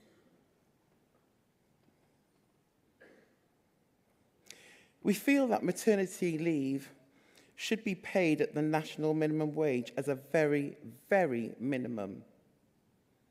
Congress, please support this motion so that the CEC can begin the long overdue work into statutory pay for maternity pay. And I'd also like to add that Midlands Region, we accept the CEC support with qualifications. Thank you, Congress. I move. Thank you, Jacqueline. Seconder.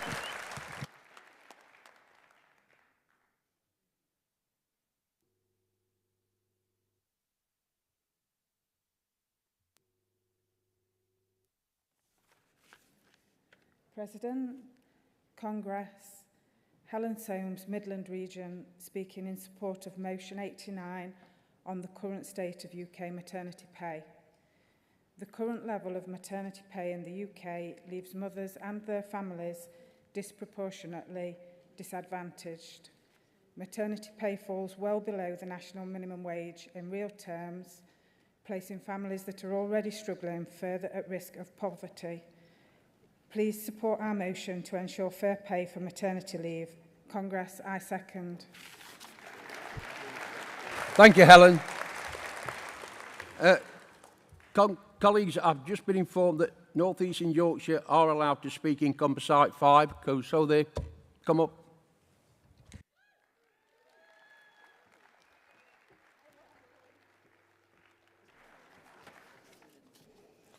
Thank you. Good afternoon, President, again, and good afternoon, Congress. Again, Maylinda Palesi, Sheffield Local Authority Branch, and of course, a big part of the North East, Yorkshire and Humber region, let's not forget. So the reason I wanted to come up here and talk about this, as I said, it won't be my last, so you're going to see me probably next year again. So the reason is 1 in 6 couples in the UK experience fertility challenges. For many, IVF isn't a choice, it's only an option to grow a family. Yet, despite the physical, emotional, and financial toll it takes, there remains little, no structure to workplaces.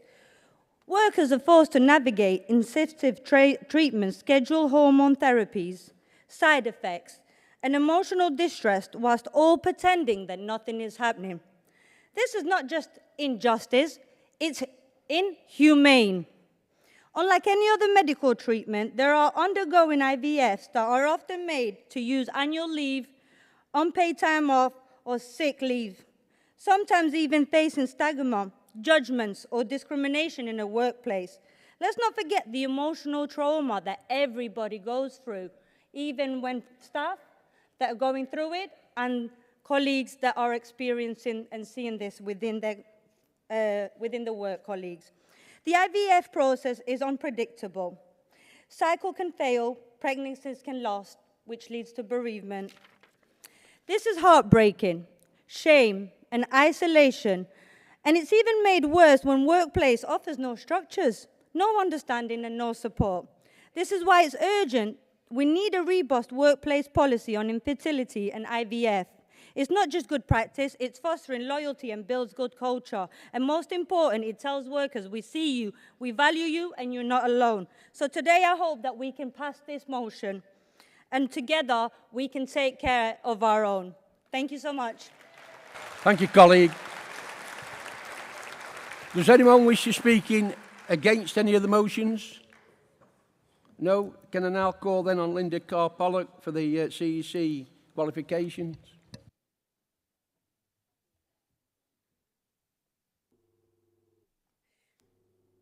President Congress, Linda Carr-Pollock, speaking on behalf of the CEC, responding to motions 76, 77, Composite 5 and motion 89. As motion 76 regards an issue specific to Northern Ireland, the CEC is asking for this motion to be referred in order for members living and working in Northern Ireland to determine. On motion 77, the CEC supports the motion with qualification.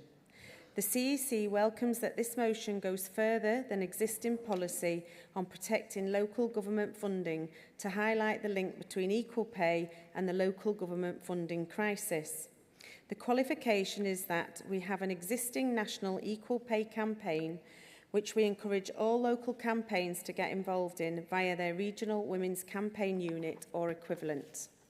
Our national campaign is to ensure that the 2 equal pay commitments that GMB secured from the Labour Manifesto are turned into law in a way that matches GMB members' ambitions. The CEC is supporting Composite 5 with a qualification. Thank you to the branches for raising the needs of workers going through fertility procedures. We fully support the principles of the motion, but with the small qualification that once some further research has been undertaken on the issue and capacity in GMB's National Equality Department has been assessed, it may be that we choose to support and promote external campaigns such as fertility in the workplace rather than duplicate existing work. We also add that support for those undertaking IUI as well as IVF may be needed. Finally, Congress, on motion 89, the CEC also supports with qualification. Our qualification is that existing GMB policy goes further than the calls of the motion, which is for statutory maternity pay to be paid at a minimum of 100% of wages.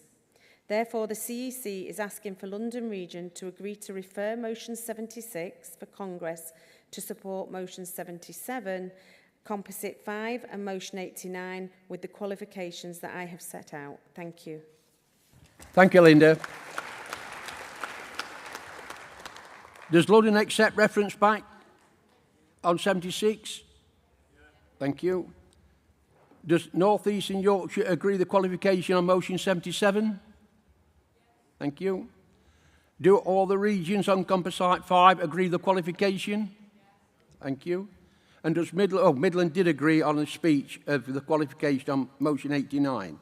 So all those in favour of motion 77, please show. Any against? That's carried. All those in favour of Composite 5, please show. Any against? That's carried. And all those in favour of motion 89, please show. Any against? That's carried. Could we have the mover of Composite 6 and the seconder and the mover of 125 and seconder down to the front, please?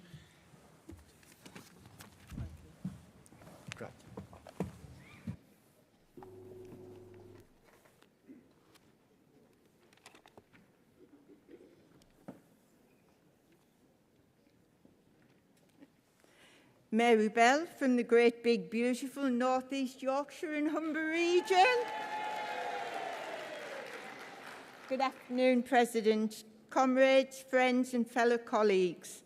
Thank you for being here, for every worker across the country who knows what it is like to be faced with an impossible choice, to go to work sick or lose a day's pay. Today we stand together to demand something simple, something fair, something that should already be a basic right: statutory sick pay from day one. Right now, in 2025, it is still the case that if you fall ill, you are expected to wait 3 days before you are entitled to a single penny in sick pay. That is 3 days of no income, 3 days where the bills do not stop, where the rent does not stop, the food shop does not stop, but your pay does. So let's be honest, Congress. For many workers, especially those on low wages, those 3 days might as well be a lifetime. because missing even a single shift means a drop in income for people who can least afford this. We saw during the pandemic, people were forced to choose between isolating or eating, between protecting their health or paying the gas bill. This was not just unjust, it was dangerous, and yet Congress, here we are years later and nothing has changed. Let me be crystal clear, Congress, sick pay is not a luxury, it is a lifeline. The current system punishes people who need our protection most. It discourages responsible behaviour and it deepens inequality. It says your health does not matter until day 4. Well, Congress, we reject that. We say that from day 1, a worker who falls ill should be able to take time off without fear of financial penalty. So, Congress, here is what we demand. Statutory sick pay from the first day of illness, no waiting period and no exceptions. A sick pay rate that reflects the real cost of living, not the outdated, inadequate amount we have today. Equal access to sick pay for all workers, no matter the size of the employer, the type of contract, or the hours a person works. This is not radical, it is reasonable. It is the bare minimum we should expect in a country that calls itself fair. So let us keep fighting, let us keep organising, let us keep raising our voices, because when we speak together, they have to listen. We are not asking for favours, we are demanding our rights. Sick pay from day 1. No one should be punished for being unwell. I move. Thank you. Thank you. Well done. Could we have a seconder for Composite 6, please?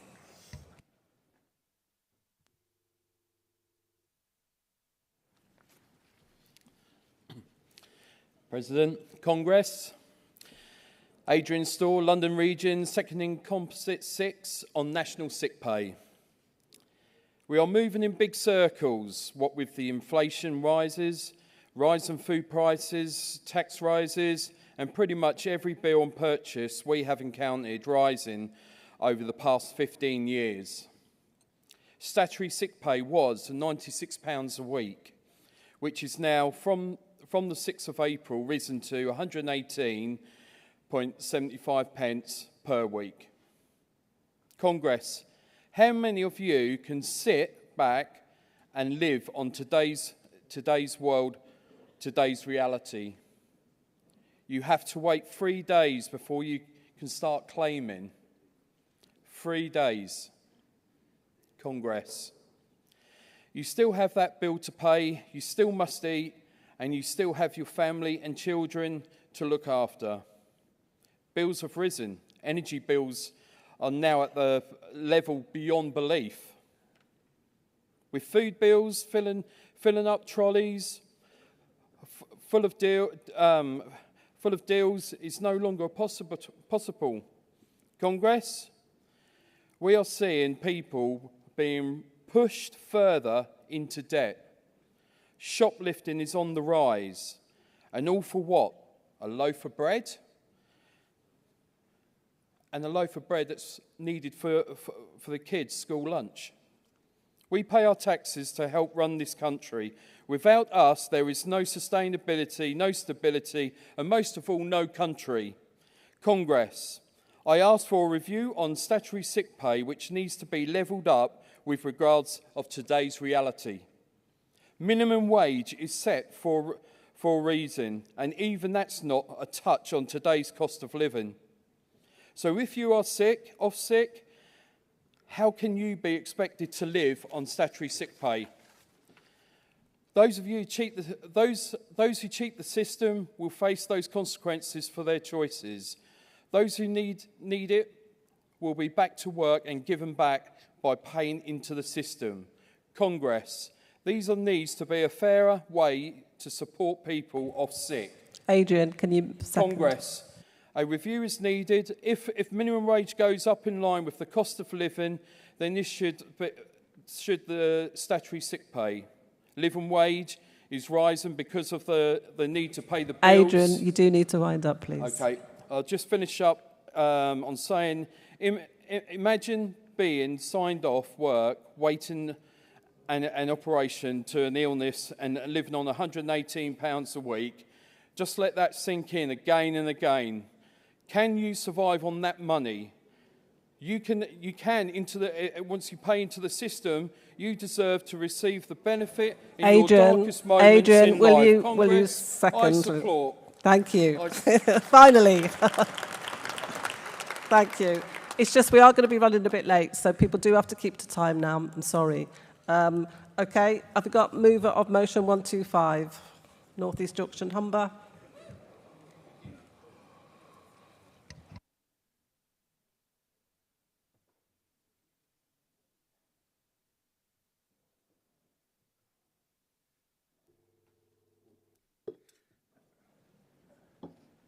Well, this is exciting. Good afternoon, President, Congress. I'm Ron Cameron from Jarrow, which is part of the great big North East Yorkshire and Humber.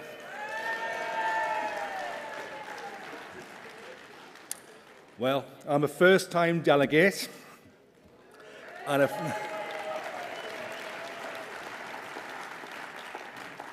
I think you're falling asleep now, aren't you? And a first-time speaker. So, Congress, I'm here to move a motion 125, making discretionary sick pay fair. Well, it may not be the most sexiest motion titles, but it is an issue that strikes at the very core of workers' dignity and security. Well, the GMB always push for improvements to all workers' lives. We must always have in mind those workers who rely on fair treatment, compassion and support during the times of illness. Congress, too often discretionary sick pay policies place the fate of the workers' income in the hands of line managers or arbitrary company procedures. Procedures which can be inconsistent, opaque and unfair. That too frequently results in uncertainty, hardship for individuals. And often, it depends if your face fits. Well, Congress, we know good sick pay policies are essential not only for protecting workers, but for promoting a healthy, productive workforce. When employees trust that they will be supported when they fall ill, when they are more likely to rest and recover fully, reducing the spread of illness in the workplace and preventing long-term health issues. This benefits everyone, not just the employee, but the families, the business, and society as a whole. So, Congress, the problem with discretionary sick pay is that it leaves too much room for bad employers. We should be demanding complete transparency. When too often there is a mist, workers should not have to guess whether they receive their full pay or face financial hardship because they're ill. As a trade union, our campaign is clear, absolutely clear. We must push for sick pay policies that are fair, transparent and standardised. These policies should guarantee a baseline of income protection that workers can depend on. No ifs, no buts. Discretion should never be a penalty. So, Congress, we could call on our employers to work with a union to establish clear criteria for sick pay that removes ambiguity, safeguard workers' well-being. We can also urge the government policymakers to legislate stronger protections and prevent discretionary policies from being used as tools of discrimination or unfair treatment. So, in solidarity, we can build a future where every worker knows that they have health, that their health will never be the reason for financial insecurity. Sick pay should provide comfort and support, not stress and uncertainty. So, let's stand firm. Consistent sick pay is an essential right that protects workers' strengths from our workplace. Please support. Well done, Ronald. Well done. Is there a seconder for motion 125, please?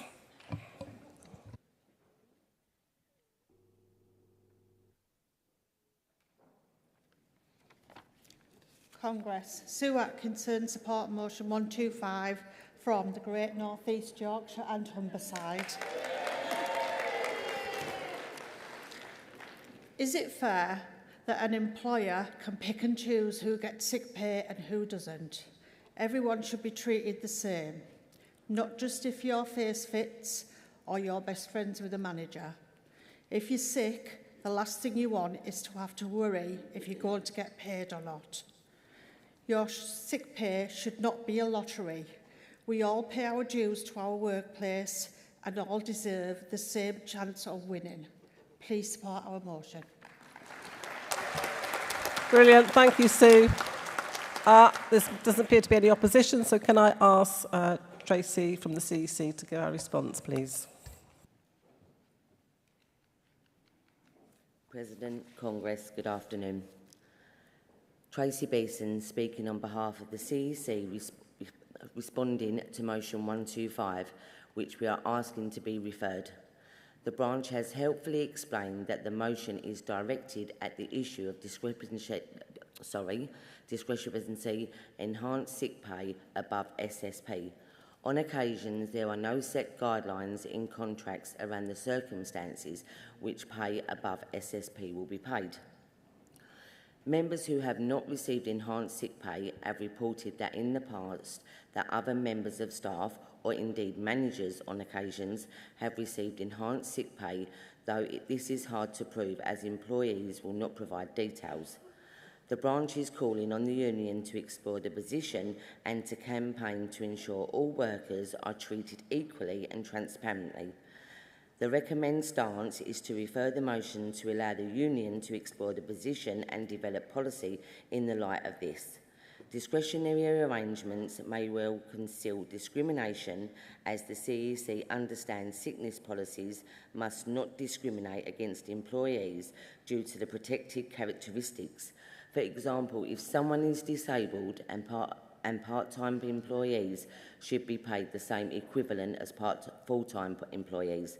Therefore, the CEC is asking that North East Yorkshire and Humber region to agree to refer this motion 125.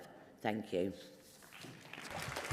Thank you, Tracy. And can we say congratulations to Tracy on her appointment as an assistant organiser in London region.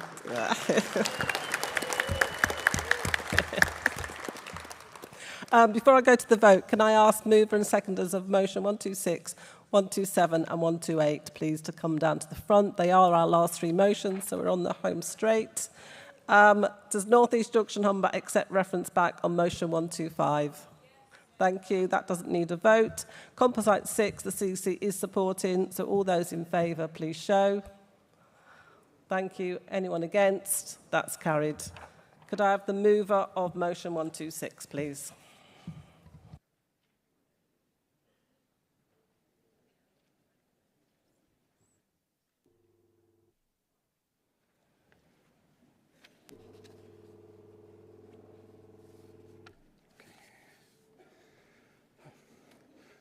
President, Congress. Mark Watson, London Region, speaking on motion 126, addressing inequitable treatment of workplace sickness between remote, capable and on-site staff.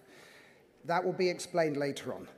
Last year, one of our stewards went to a sickness meeting with a member who had been ill. She'd hit one of our trigger points. The member had a job needing her to be there in person. The manager, however, signed on online by Teams. She had COVID, but could work from home. She missed the irony of the situation completely. COVID didn't create this unfairness, it showed it up. The first time I saw it was around 2020, when senior managers came back to work with phased returns that included home working, while frontline staff were denied this. Now managers can quite openly work from home while sick, keeping perfect attendance records while our frontline staff face step-by-step disciplinary action for the same basic reality of human illness. Our food workers face a worse problem. With stomach bugs, they're banned from work for 48 hours after symptoms stop. They must either come in sick, risking spreading illness and breaking food safety laws, or stay home and get another mark against them, pushing them towards disciplinary action and dismissal. The facts seem clear. Frontline workers have sickness absences rates of about 2.9%, whilst managers record just 1.3%.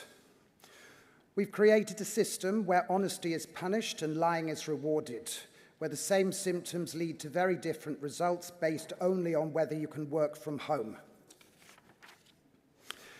The HR will almost certainly claim this unfairness doesn't exist, and that's because it's not meant to happen like this according to their policies. But anonymous sickness records will show the truth. You can't hide a broken leg, but you can hide colds, flus, minor sprains and infections, and the list goes on. I've also been told that managers would object to fixing this unfairness. But since when does workplace fairness depend on management approval? We're not trying to restrict remote working. We're demanding fairness. If managers can work from home while sick without penalty, why should staff who cannot be punished? The answer is simple. Frontline staff need either extra sick leave or different treatment before disciplinary steps begin. This should especially apply in jobs where certain symptoms legally require complete work exclusion. Workers who cannot hide illness through remote work deserve protection and not punishment. This is systematic unfairness dressed up as business need. The evidence shows frontline workers are more likely to be absent than management. The question is simple. Are managers actually healthier, or is this just a trick of the eye created by remote working privilege? Congress, I move. Thank you, Mark. Seconder for motion 126, please.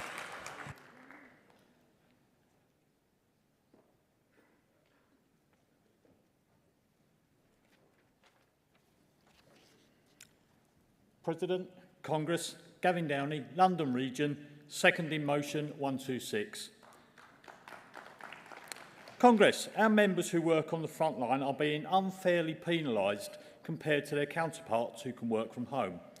Many companies' sickness policy does not account for the people who work from home, who can continue to work while ill. These people will have a good sickness record. Staff who are customer-facing will need to take time off while sick, and this will be detrimental to our members, who will be called into sickness review meetings with their managers. This motion calls on the GMB to investigate this discrepancy within the workplace and to formulate a response. I urge Congress to support this motion. Thank you. Thank you, Gavin. Mover of motion 127. Motion 127, mover. North East Yorkshire and Humber? No? That will fall if nobody comes to the front. Can you come to the rostrum then, please?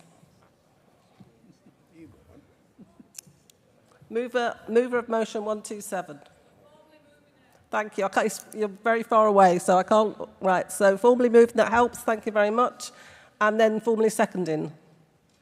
Yes? Yes, thank you. You're going to have to shout out. Okay, so then can I have the mover of motion 128, please?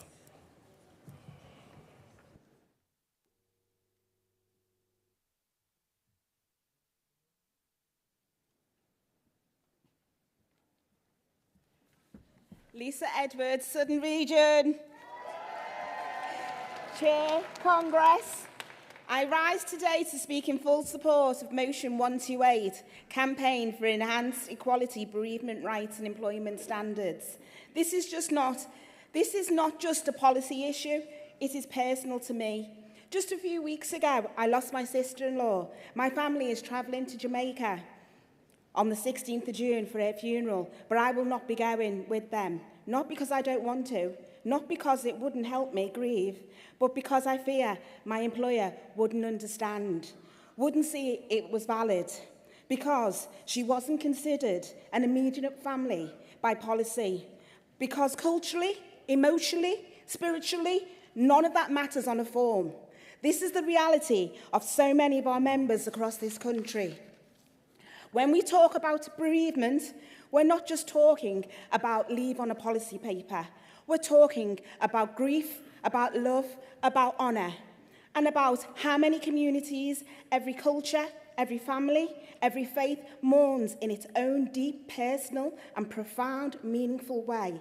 In the Caribbean and the African communities, mourning is not just one-day event. It's a process, often lasting 9 nights or more, where people gather, share food, play music, prayers and stories. It's how we begin to heal.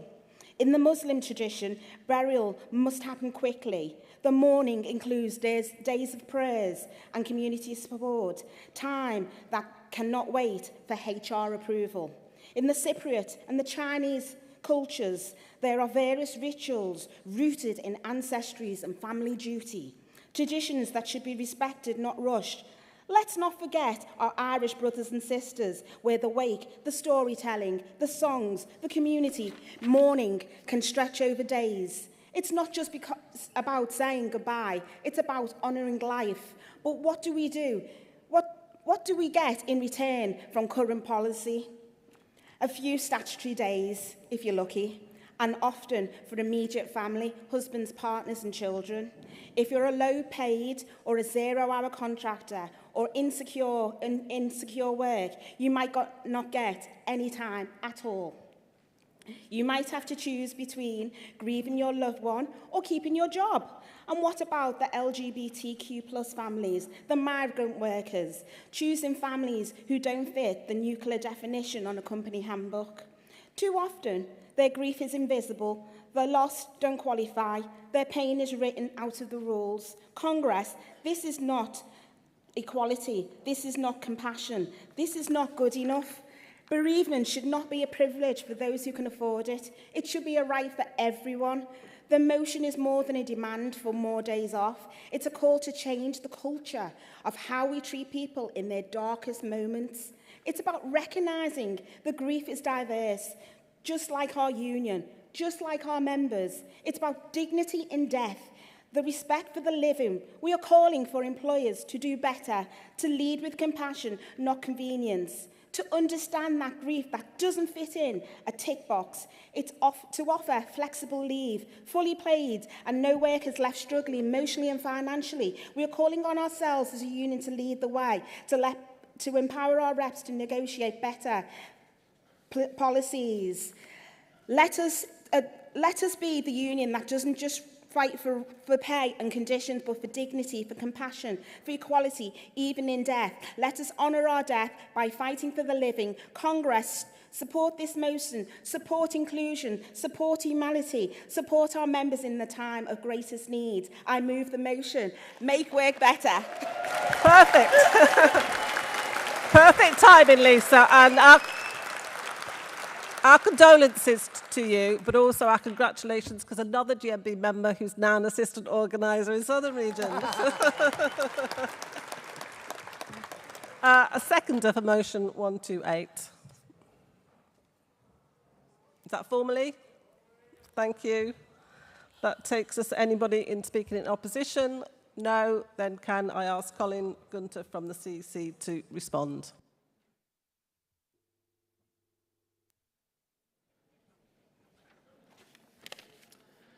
President, Congress, Colin Gunter speaking on behalf of the CEC, responding to motions 126, 127 and 128. On motion 126, the CEC is asking the region to agree to refer the motion. This is in line with the call to investigate the position and put forward appropriate proposals. Commonly called hybrid working in a post-COVID-19 pandemic environment, the practice raises a number of issues that need to be addressed and policy developed for a GMB voice on this issue.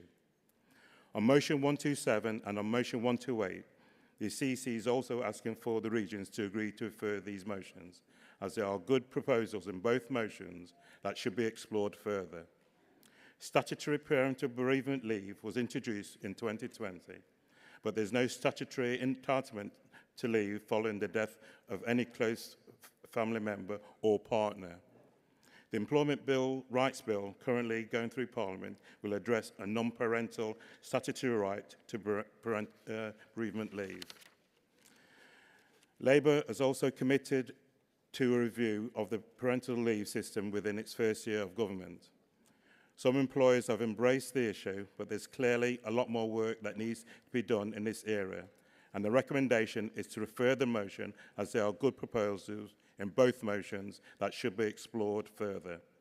Therefore, the CEC is asking for London Region to agree to refer motion 126, the North East Yorkshire and Humber Region to agree to refer motion 127, and the Southern Region to agree to refer motion 128. Thank you.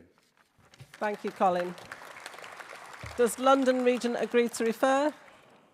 Yes, thank you. Does North East Yorkshire Humber agree to refer? Yes, thank you. And Southern Region, do you agree to refer? Yes, thank you. That means because they've all agreed to refer back, there's no need to take a vote. That concludes our motions for today. But before I end Congress, I've got some announcements and then one last business of international solidarity.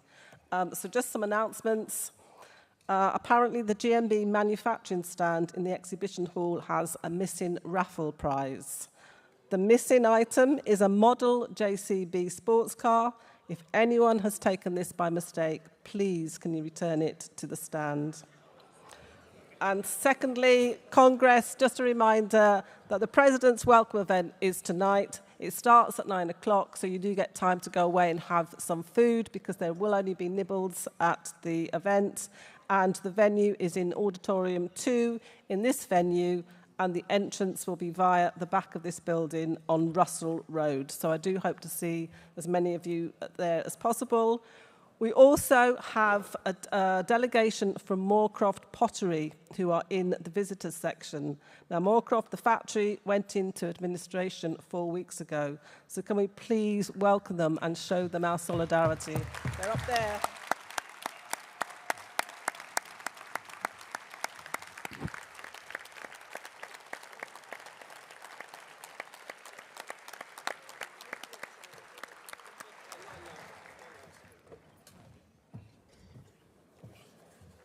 Good to see you. Thank you for coming to Congress. So Congress, before we conclude today's business, I would like to ask our GMB convener at Nestlé, Robert Battle, to come to the stage. Delegates who have come to Congress before may remember that our Nestlé conveners brought an emergency motion in solidarity with their fellow Nestlé workers in Colombia, which remains one of the most dangerous countries in the world to be a trade unionist. GMB is proud to work with Justice for Colombia, which promotes peace and trade union rights after decades of civil war in the country.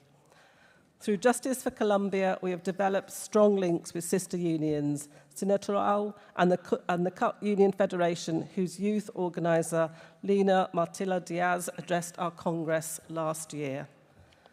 Sadly, one of our union brothers in that union, Alberto Quintero Medina, was killed last month, and we've asked Robert to move a tribute to Alberto. Thank you, President. Congress, my name is Robert Battelle. I'm from the London region. I'm not a delegate, but it's the first time I'm speaking. Thank you. I am a GMB convener at Nestlé factory in Sudbury. As you may know, Nestlé is a huge multinational employer with factories, workers, union reps, just like us, organising in Nestlé all over the world. These reps organise and campaign publicly, just like we do. They spend their working lives campaigning to defend members and fight for fairness, just like we do. But Congress, we don't expect that to cost our lives, and neither should they. Colombia remains one of the world's deadliest countries to trade unionists. Years of armed conflict there has made trade unionists a target of violence from right-wing paramilitary groups. Over 3,000 trade unionists were murdered since 1971, and while there is a peace agreement and a government committed to peace building and trade unionism, the situation remains fragile.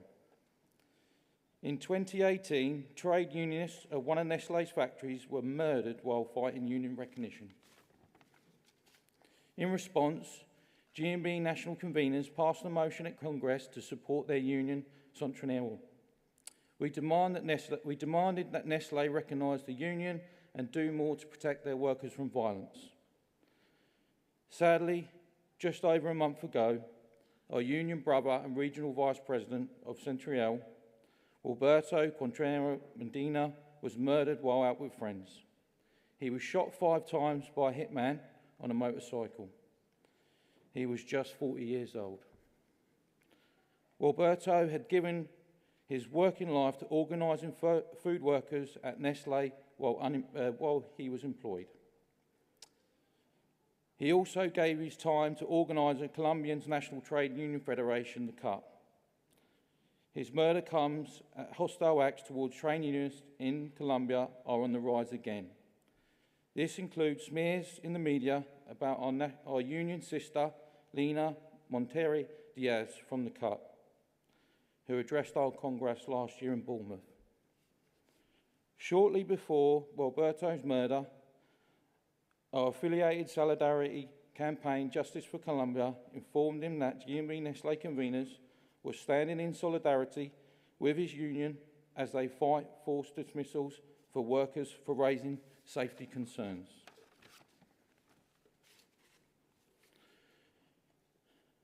We are glad that Alberto was able to know this before he died.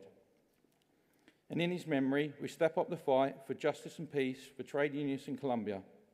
We have written to the UK government to raise Alberto's murder and threats to Lina on demand more action to protect trade unionists and peace building in activities in Colombia. Congress, please support the trade union brothers and sisters in Colombia by supporting the Justice of Colombia campaign. For now, though, please can I ask Congress to stand. If they can, sorry, while observing a minute's silence in memory of Comrade Alberto Contreras, which will follow by a short video from Centriel. May he rest in power.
Congress, you may take a seat. Thank you.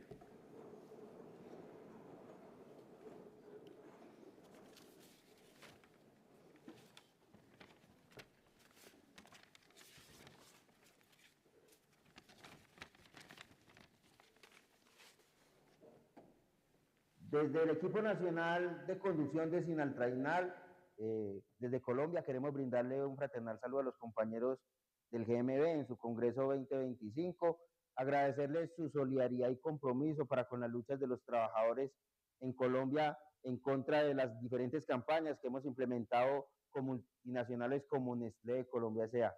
También agradecerles por sus voces de solidaridad para con el asesinato del compañero Gualberto Quintero. Esperamos seguir contando con su acompañamiento y apoyo dentro de lo que hemos denominado el internacionalismo proletario. ¡Viva el internacionalismo proletario! ¡Viva! ¡Viva! ¡Viva! ¡Viva el Congreso de los compañeros de GMB! ¡Viva! ¡Viva! ¡Viva! ¡Viva Sinaltrainal! ¡Viva! ¡Viva! ¡Viva! Compañero Gualberto Quintero. Presente, presente, presente. ¿Hasta cuándo? Hasta siempre. ¿Hasta cuándo? Hasta siempre.